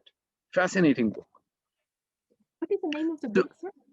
The book is going to be called World History in 3 Points. World History in 3 Points, a summary of everything that mattered. And I'm looking forward to publishing that. Then, of course, I'm publishing memoirs, I'm publishing biography and novels and so on. So there is a whole range of things that I'm doing. And it's very fascinating. One of the most interesting is a book which has a foreword by the Dalai Lama, and that is a book on aging. So that will interest people like Professor Mandal and myself more than it will interest some of you younger people who are on this panel. But it's a book that takes the, it's in 2 sections. The first section looks at the latest scientific findings about aging. Why do people age? Why do some people age more quickly? Why do certain parts of the body age more than others? What can you do to prevent it or slow it down? All the scientific stuff. And then the second part of it is contributions written by people over the age of 75 who are still being productive. What is their secret of productivity and efficiency in their old age? So that's a very fascinating book on how to be productive and efficient and healthy in your old age. And that is the one that has the foreword by Dalai Lama. So a whole range of very interesting books coming out. This is a path that all of us will eventually go. So that itself is very, that book itself sounds interesting, as well as other varieties of books that you have and you are going to publish. Especially to me, the comparison of canons, that would be very interesting, and I will order it as soon as it is published. Thank you very much, Professor Guptara. And now we would like to move on to the last panelist. So, Mr. Suhail Mathur, we would like to welcome you. He is a wonderful literary agent as well as an author, like Mr. Kanishka Gupta. You run the Book Bakers and also a writer of a historical and mythological fiction. You have written The Hunt for Rama's Bow, which became the bestseller and won the Best Mythology Book of the Year at Mumbai Literary Festival. And you also have written The Vaibhav Putras, which was also became a #1 bestseller in 12 times in sequence. And it was a bestseller for the subsequent 72 weeks, which is an amazing achievement. Can you talk about the relevance of mythology in today's postmodern world? Thank you so much for having me over here and for the question. See, what I feel is that when I wrote these two books, it wasn't necessarily, dwelling into the relevance of mythology in today's times. Why I wrote these books was because I wanted to narrate an engaging tale in an informative manner. So, ever since I was a child, I was highly interested in India's history and mythology. In fact, the first book that I ever read, and actually my mom read out to me, was an Amar Chitrakatha comic on Lord Ganesh. So I was 4 years old then, and the interest started from there on, and it has continued since. So I was very clear in my mind that whenever I was going to write my first book, it would be an amalgamation of history and mythology, because those were concepts that were very something that I could relate very well to. And that's how the Bhairav Putras came into being, which is essentially a story that is set in 1936 in a fictional town called Bhairavgarh, where there's a huge statue of Lord Bhairav, who's an avatar of Lord Shiva. So in 1936, the British come and set up their cantonment area over there. And you know how events happen that shock, unease, and violates the sentiments of the local townsfolk. And one man, Keshav, who's not your usual revolutionary. He's in fact the Oxford educated son of a rich zamindar, friends with the British. He decides that, whatever is happening is not right. And what he does is that he gets people from different walks of life to plan the unthinkable, a revolution, not just through force and might, but also through wit and intellect, because he knows that it's very difficult to defeat the British purely on the basis of might. And there's a parallel track of a long forgotten book written during the times of Emperor Ashoka that has answers to the secrets of the present day and age. So how both these tracks basically converge is what the book was about. And a lot of people fortunately liked it, and it did, as you mentioned. With respect to the second book, The Hunt for Rama's Bow, Adventure 1 of the Vishnu Chronicles series, the idea actually came about, at a literary festival that I was attending in Ahmedabad in Gujarat. And someone made the point that in today's day and age, the Indian youth would be more aware about the Avengers and who these Avengers are and what their special abilities are in comparison to, say, some of our mythological characters. And to me, it made sense. But the next point that I had in mind was that this is a fair enough point, but then how do you address this point? And you can only address this when you make something relatable for the new age group. So the Hunt for Rama's Bow was an attempt in that direction. So the story set in 2020. Part one is set in 2020. There's a prophecy that the world is going to end on 31st December 2020, and there's a war raging in the heavens. And our protagonist, who's a college student, has to find the three greatest weapons of Lord Vishnu and to save the day. So it became very interactive. It was like if you and me were in a college and some mythical creature was to appear, how would we tackle it? So it became very interesting. And at the same time, it also brought out trivia through riddles and journeys that these characters had. For example, it's largely believed that Lord Ram was from India and Ravan from Sri Lanka. But forget them being from different countries. They were actually from the same state, because Lord Ram was from Ayodhya, which is in UP, Uttar Pradesh, and Ravan's father was Sage Bishra, on whom there's a village today called Bishrak, which is found in present-day Greater Noida, which is also in Uttar Pradesh. So Ravan was from Greater Noida.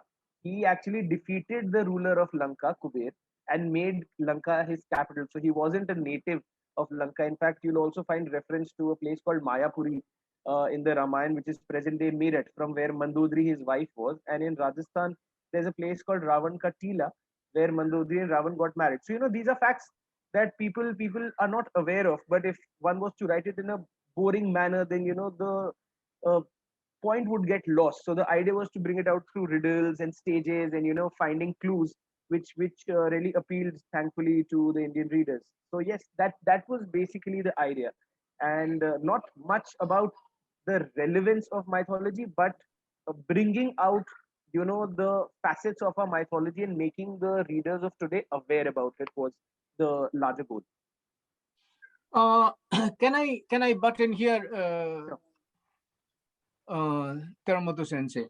Suhail, you have also written short stories. And you have two volumes. One is called Myriad Tales, and the other one is 10 Tantalizing Twisted Tales. Right. My question to you is this. Do you pursue a different technique in writing short stories as compared to novels? And what is your style in terms of, is it a pictorial style? Is it a literary style? Is it a olfactory style of the nose like Marcel Proust? What is your style, or Hemingway's pictorial aspect? Right. Thank you so much for that wonderful question. So it's a very interesting question. I'd definitely like to respond to it. So with respect to the short story collections, Myriad Tales was actually this wonderfully organized competition where various authors from across India came together, and I had the opportunity to edit and compile that book, which has stories from 32 authors. One of them is mine as well. It's a comedy. The second book, as you rightly mentioned, Short Shorts, is a collection of 10 short stories. Uh, the difference, I'll tell you basically what the similarity is. The similarity in my writing process is always that I only start writing a book once I have the story in my mind, even if it's a full length novel or if it's a short story, because I don't want to be caught, unaware sometimes in the middle of the book, searching for answers or seeing how I should end the book. So whenever I start writing anything, I actually, make pointers on my word file. There are some 40 to 60 pointers that I make so that I know that, these are the things that I need to incorporate in my book. Because what will happen is that then you know what your beginning, middle, and end is. And because you have these 40, 60 pointers, you can only add to it. So your narrative just keeps on becoming stronger instead of, reducing. So that is something that I definitely do. I also know authors that I represent who've told me that, they don't know the next sentence that they're going to write. It's a very organic process for them. So different people approach it in different ways. And both styles are correct, because whatever works for one is great. But I, for one, just go in, with a little more practice and having everything laid out. My style is definitely highly visual. So I write in a very commercial sense of the term. So when I'm writing it, it's almost like a screenplay. And that has been something that a lot of people have pointed out also. In fact, there was this magazine in India which mentioned 10 books that should be turned into Bollywood movies, and the Bhairav Putras was number 3 on the list, and the only one in its genre, where they said that this is a blockbuster in the making because of its visual style. So yeah, my style is highly commercial, and as far as writing is concerned, I definitely go ahead with a prepared approach than an organic flow one. Thank you. We are told to move to the next question. Yes. Though I have another one here, but I shall leave it for a later time. But let Teramoto Sensei continue. The next question is, you are very well known for bringing the contemporary horror genre into popularity once again, with books on leading paranormal investigators like Gaurav Tiwari, Reverend Salbajit Mohanty, Jai Alani, amongst others. How did the idea come about? Okay. Thank you so much. Again, a very interesting story over here. So my fascination with horror has actually been since I was a young kid, because I've actually stayed in a haunted house for 4 years. So the thing is that since then the interest has been there in exploring the unexplored. But with respect to the Indian literary fraternity, I remember it was 2015, and I was having a chat with one of the publishers, and I was asking them what the market for horror in India is, and what they said was that Suhail, we're not very keen on horror because it's not really been attempted too often, so we don't know how it's going to perform. And my argument with them was the same, that well, you'll only get to know how it performs if you bring out a book in the market, because till such time that you don't bring it, you'll not know whether it's going to succeed or not. So and at that time it was by chance, and it was great that all these wonderful people you just mentioned in your question were also starting out in their respective journeys of writing horror. So we happened to connect because we had a common, interest point. And then we started developing concepts because if you look at the Indian literary sphere prior to 2015, a majority of horror that has been brought out has been in the form of anthologies or, books that Mr. Ruskin Bond largely wrote. Now, what Mr. Bond wrote was something which was more universal in its appeal because it was also kid friendly and children could also read it and enjoy it. It sometimes had morals, sometimes had life lessons also in it. So it wasn't gory gothic horror that one was catering to, but that was something as a genre that was missing as well. So what really makes horror so fascinating for me is not the spookiness of it all.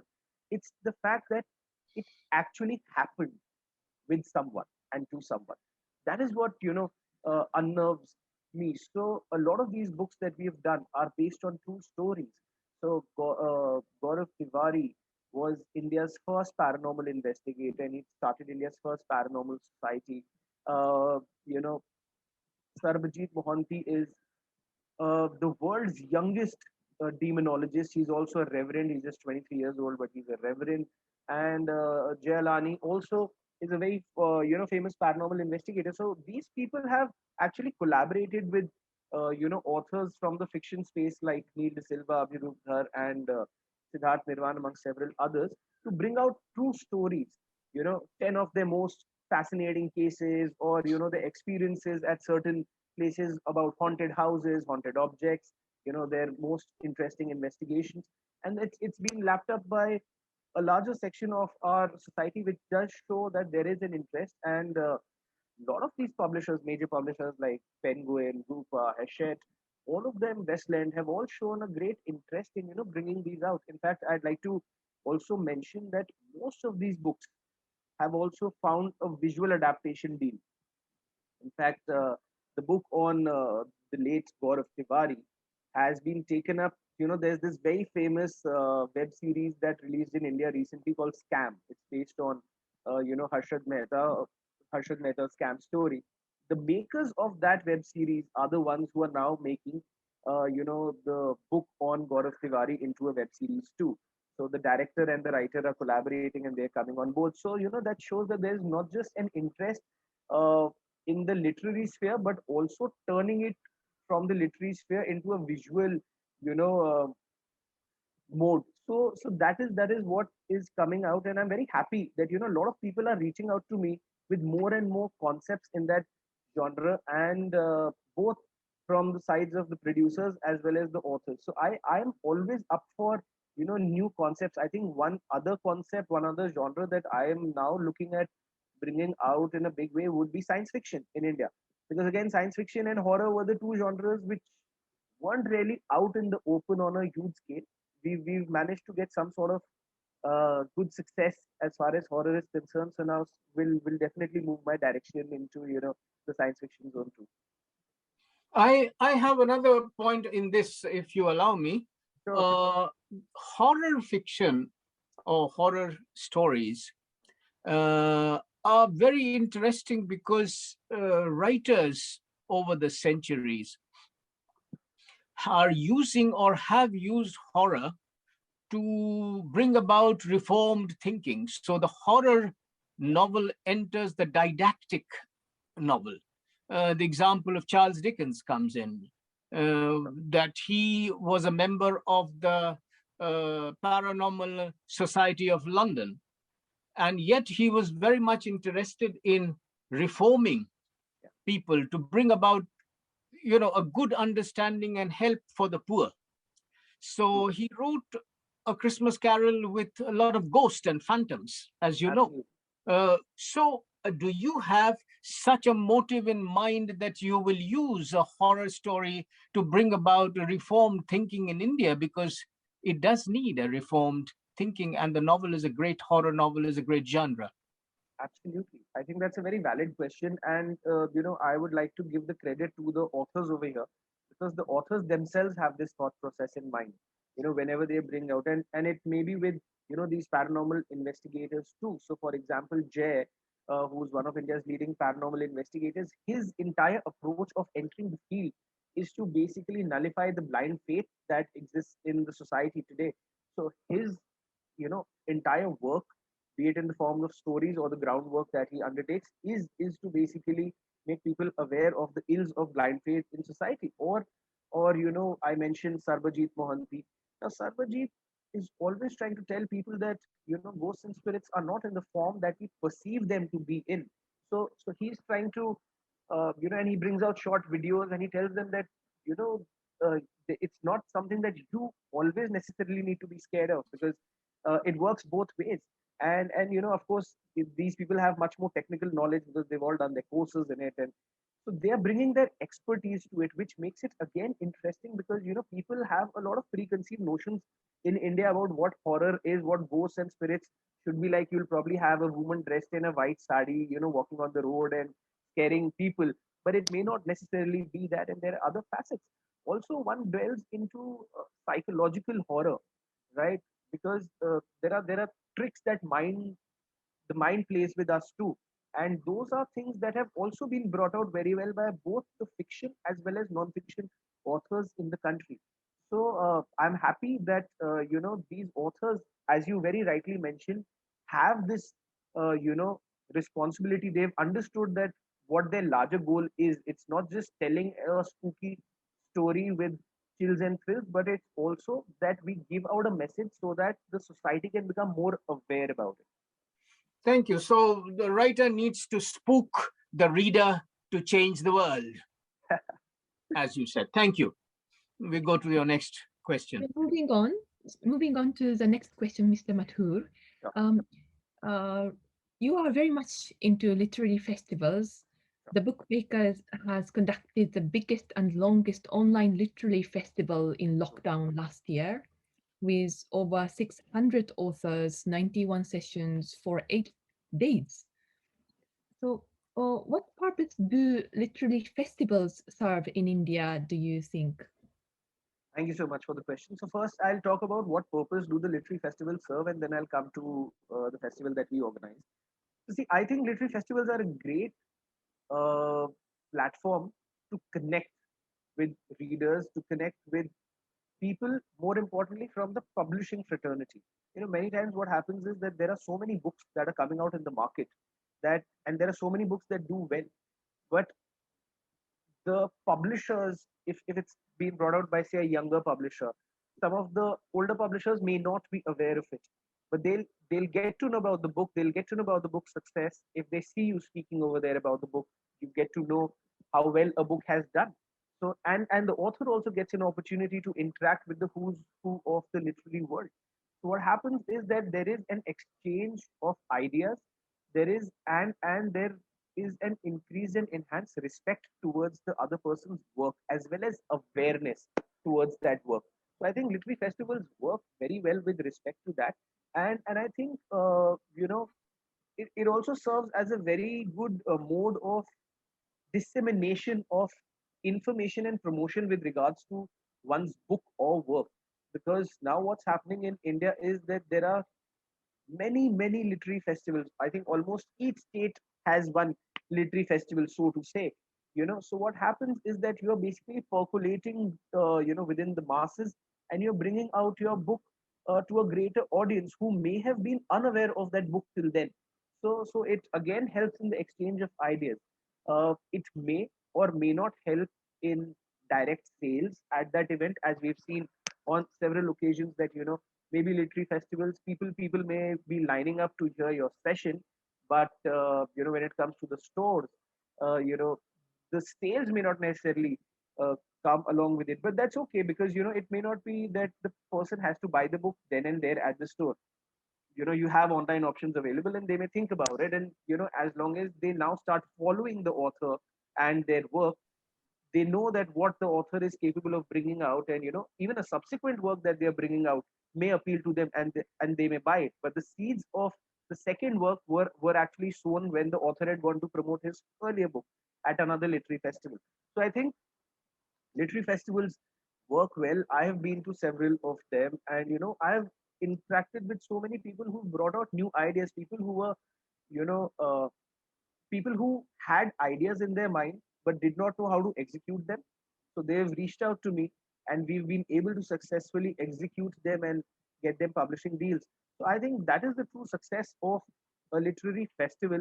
Uh, with respect to the literary festival that we conducted, so in a very short span of time, we have worked with a lot of authors, and till last year we had around 600 authors that we had represented, which I can probably proudly say the number has now increased to 700 plus by now. But till last year we had 600 plus. So we were in the first stage of lockdown here in India, and the concept of having these online sessions was fairly new.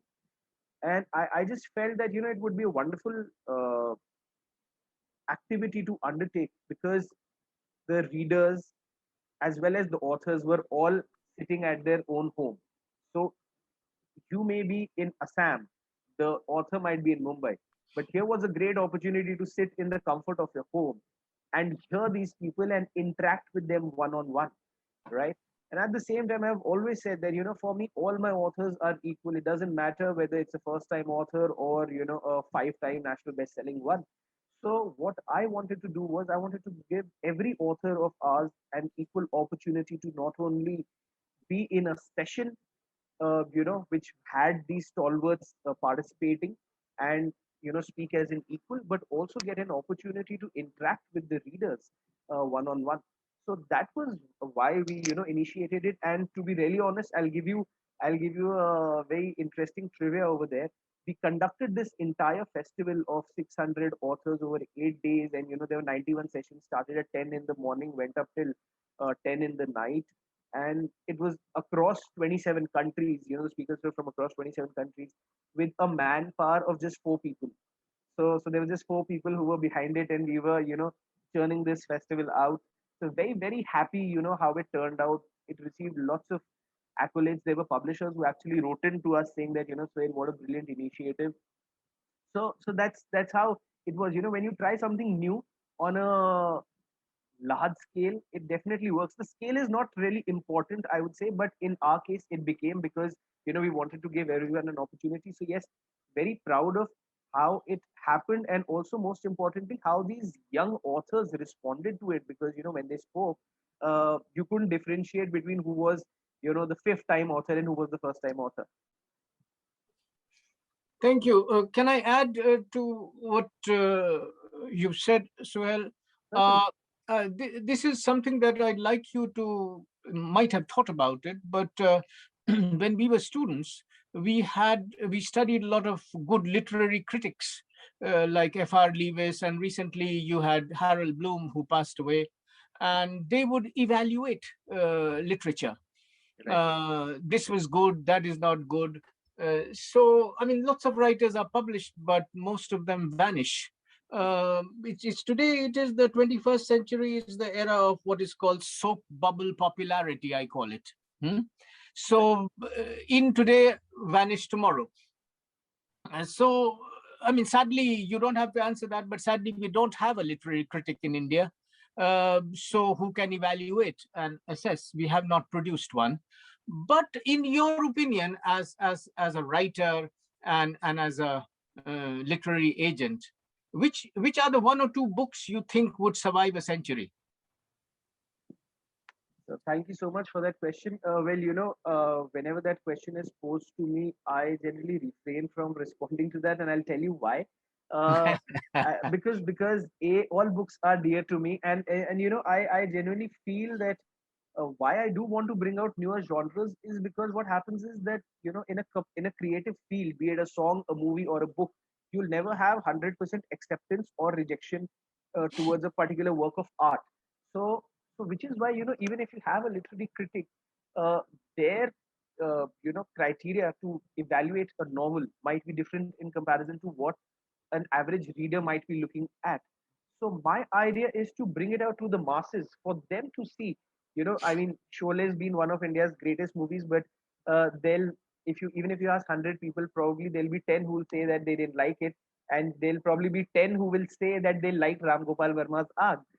So there's always that gap. But yes, the idea is to obviously get a greater percentage of the reader base or the audience to like your work. But so which is why, since it's a very individualistic decision. I wouldn't like to mention that. And as a literary agent, it becomes a little difficult for me because all my books are equally dear. So I wouldn't like to be partial to anyone. Okay, But yes, okay. for We anyone leave who it at wants that. to know, so for anyone who wants to know, please go ahead and see some of the books that we've represented, and you may find something worthwhile. I'll let it be at this level. Let it go. Okay, thank you. Very nice. Next question, Teramoto. Okay. So with regards to the work at the book bakers, Right. uh, so the book bakers is one of the few literary agencies that is directly in touch with several production houses. Yep. And last year itself, you have sold close to 50 books for film and web series adaptations. What are the factors that help in a successful adaptation pitch?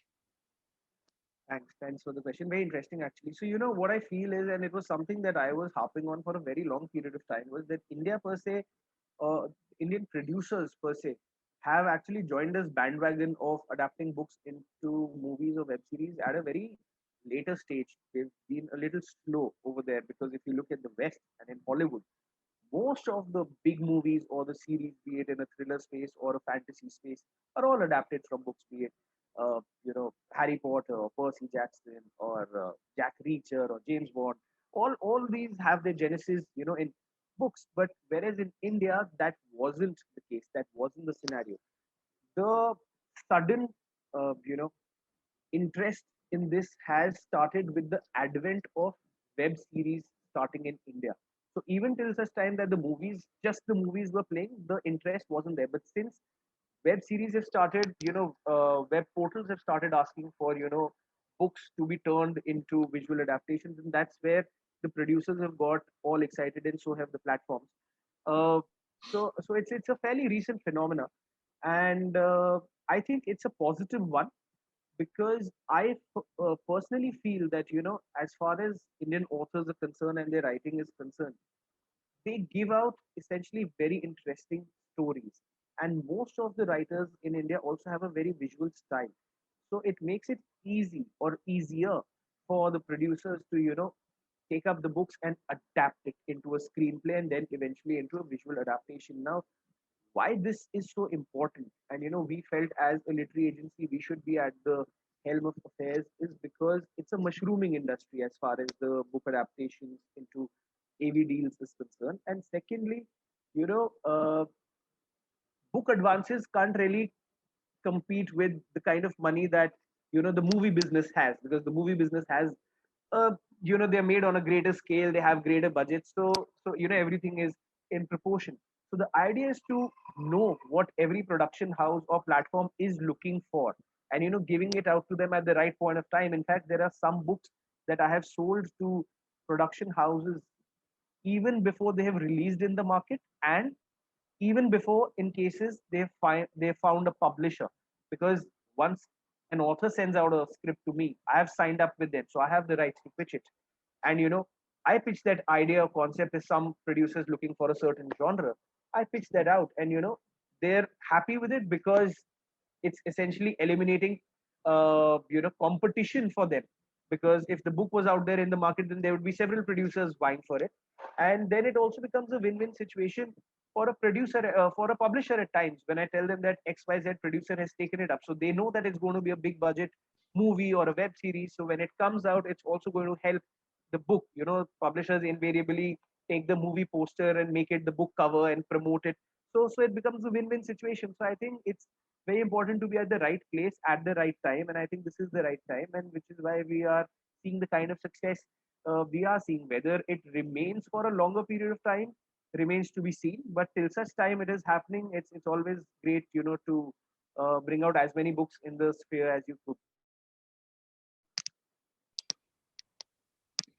Thank you so much.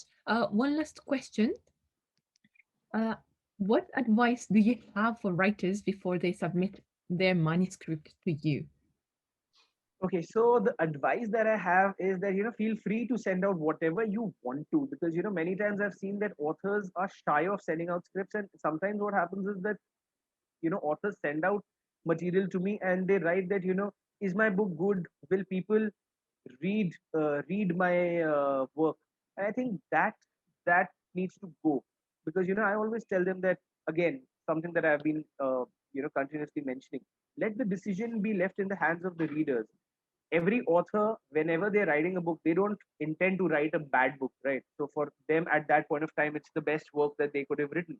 Now, whether that is actually good or not can only be judged not by me, not by a publisher, because we are just a single entity, but by the readers at large. And then, if your book does well, you know that you had written something great. And if it doesn't, learn from those mistakes and try and work it out in your next book. Because, see, it's very simple. Whenever you ask a publisher, they'll tell you that they're looking for three things basically: a good story, which has been narrated well, and something that can be sold commercially. So, if all publishers are looking for these three things, then any book should either be accepted by all publishers or should be rejected by all publishers, because the yardstick and the standard for judging a script is the same. But that doesn't happen, because then personal tastes and preferences come into play, or a publishing house's business policies come into play. So the idea is that till such time you don't bring it out in the market, you will not get to know. But what I would request authors to send to us whenever they're making a submission. So our email ID is thebookmakers@gmail.com, and I'd be happy to receive scripts. The first two chapters, along with a synopsis, an author bio, and also the word count, because word counts also play a very crucial role these days in determining whether a book is a novel or a novella. And in the current scenario where pricing has become such an important structure for publishers and an important factor, it's important to know what the word count is, because we've received submissions which have gone into more than 2 lakh words, right? And we've also received submissions where the author said that it is a book whose word count is 3,500 words. So 3,500 words, at an average, a publisher publishes around 250 to 300 words per page. 3,500 words is like a 10 pager, so that's not even a book. And 2 lakh words, it will be something above, more than 700, 800 pages. So where is the costing going to go? So it's very important to guide the authors over there and tell them what the right kind of word count would be, so that they can get a better publishing deal. So, Suhail, the very small continuation of this question, that what is the rough kind of length that you as an agent would prefer from an author, though you can't say how much they should write, but roughly speaking, what would be a good word count? So I think if one is doing, yes, if one is writing fiction, a safe word count would be anywhere between 40,000 to 60,000 words. That is a safe word count to have, wherein publishers are more open to such word counts, and the pricing structure would not be affected. There are certain genres where you can take the liberty of extending the count also by a few thousand, which could be thrillers, and predominantly books in the historical, mythological, and fantasy space, where you can go up to say 10,000 words more or 12,000 words more. The interesting thing to note is that the historical and fantasies, which now are given an opportunity to be up to 70,000, 72,000, 75,000, were at one point of time given the liberty of being close to a lakh of words. 1 lakh words was the upper limit, but because of the pricing mechanism, that has been the reduction that we've seen in terms of word counts. With respect to non-fiction, the industry is more open. I think the upper limit for a non-fiction could go up to 1 lakh words these days. But then, the pricing is what is also to be kept in mind, because the publishers have a very simple formula. They say the more the number of pages, the greater is the print cost. The greater is the print cost, the higher is the MRP, and the higher the MRP, the lesser the sales on most occasions. So one has to balance that. So it's creativity along with the commercial astuteness is what is driving the literary industry these days. So yeah, I mean, this would be a rough length that one could look into, without compromising on the creativity. Thank you very much. We've run out of time, and definitely we would like to ask you some more, but we are being reminded that the time is up. So it was fantastic, really wonderful talking to you. Likewise. Thank you so much. It's been a highly invigorating session with wonderful questions, and it's been an honor and a privilege to be part of this. Thank you so much, and looking forward to many more in the future. Thank you so much. Thank you, Suhail. Thank you very much. Honored to have you. Thank you so much. Thank you. Bye-bye. Have a nice day. Bye-bye. Thank you. should we go back to one general questions and again focus on when he will return? Yes, I That think would be better. a wonderful Yeah. idea. Because we have one more general questions, I think, Yes. a couple of. So. It's very much relevant to the participants too. So the one general question is that which Indian novel in English would you recommend to a Japanese audience? Well, I would certainly recommend Mulkraj Anand's Untouchable as one, from the past, but from nearly 100 years ago, but certainly a very good novel that gives you a very good sense of what life was like in most parts of India in the past, and is still true in many parts of India, though thank God not in most parts of India anymore. That's certainly one very good novel, and I'm sure others will have others to recommend, so I won't go on. Thank you, Professor Guptara. May I ask Mr. Gupta? Very, very difficult to choose. I wouldn't have, off the top of my head.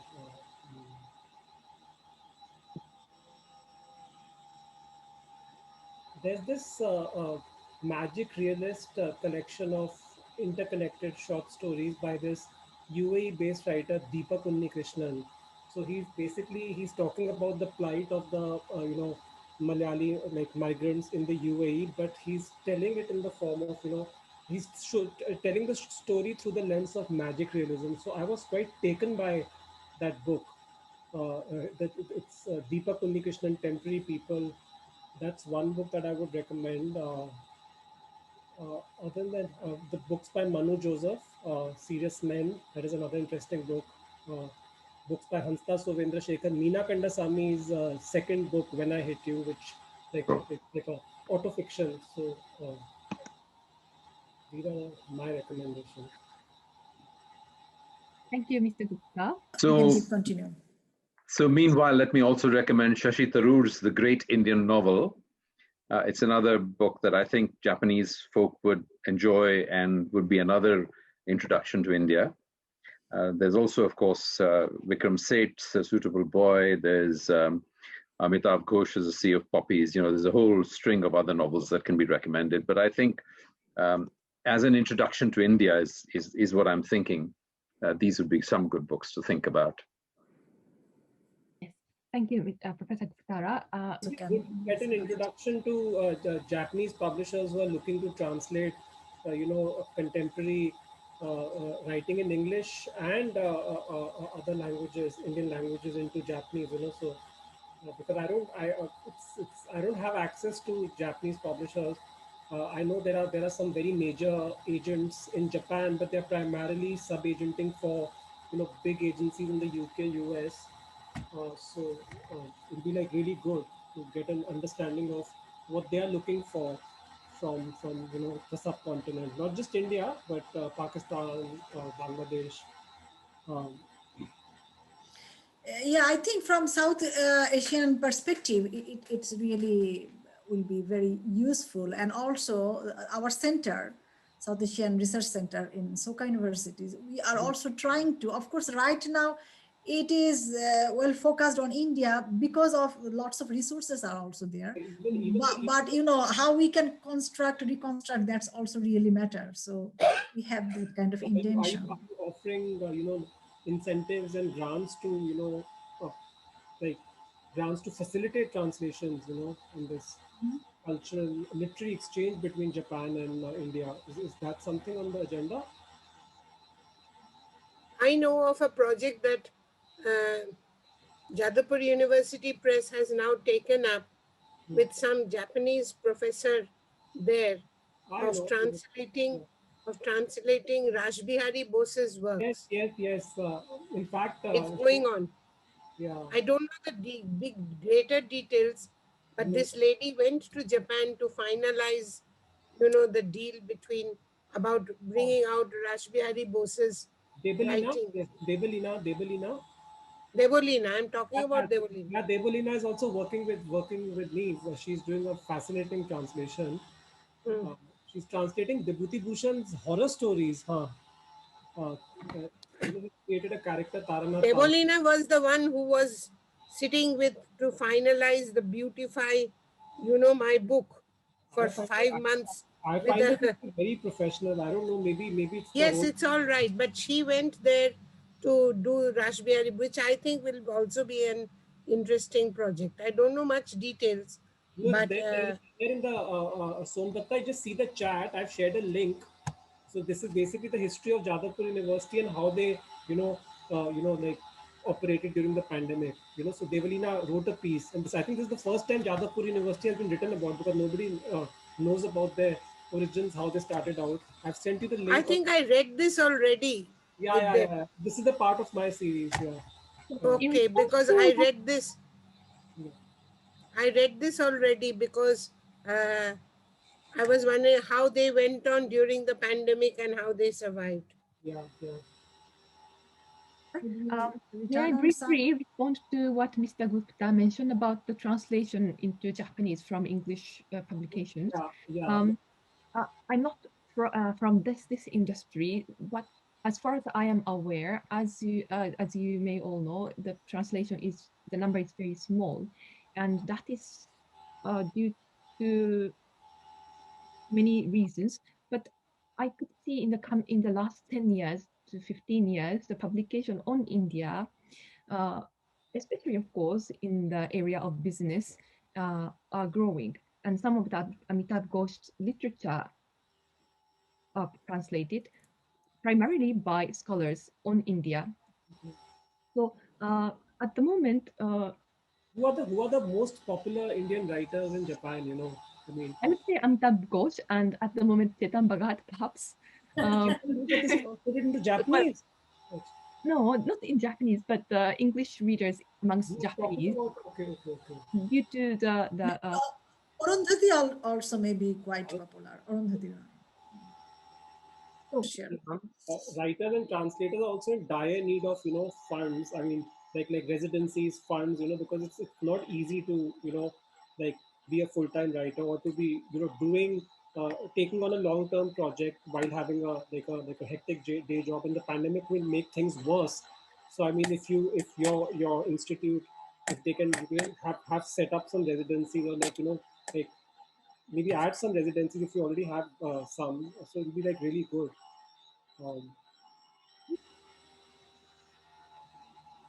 To conclude this session, Professor Anar? Yeah, sure.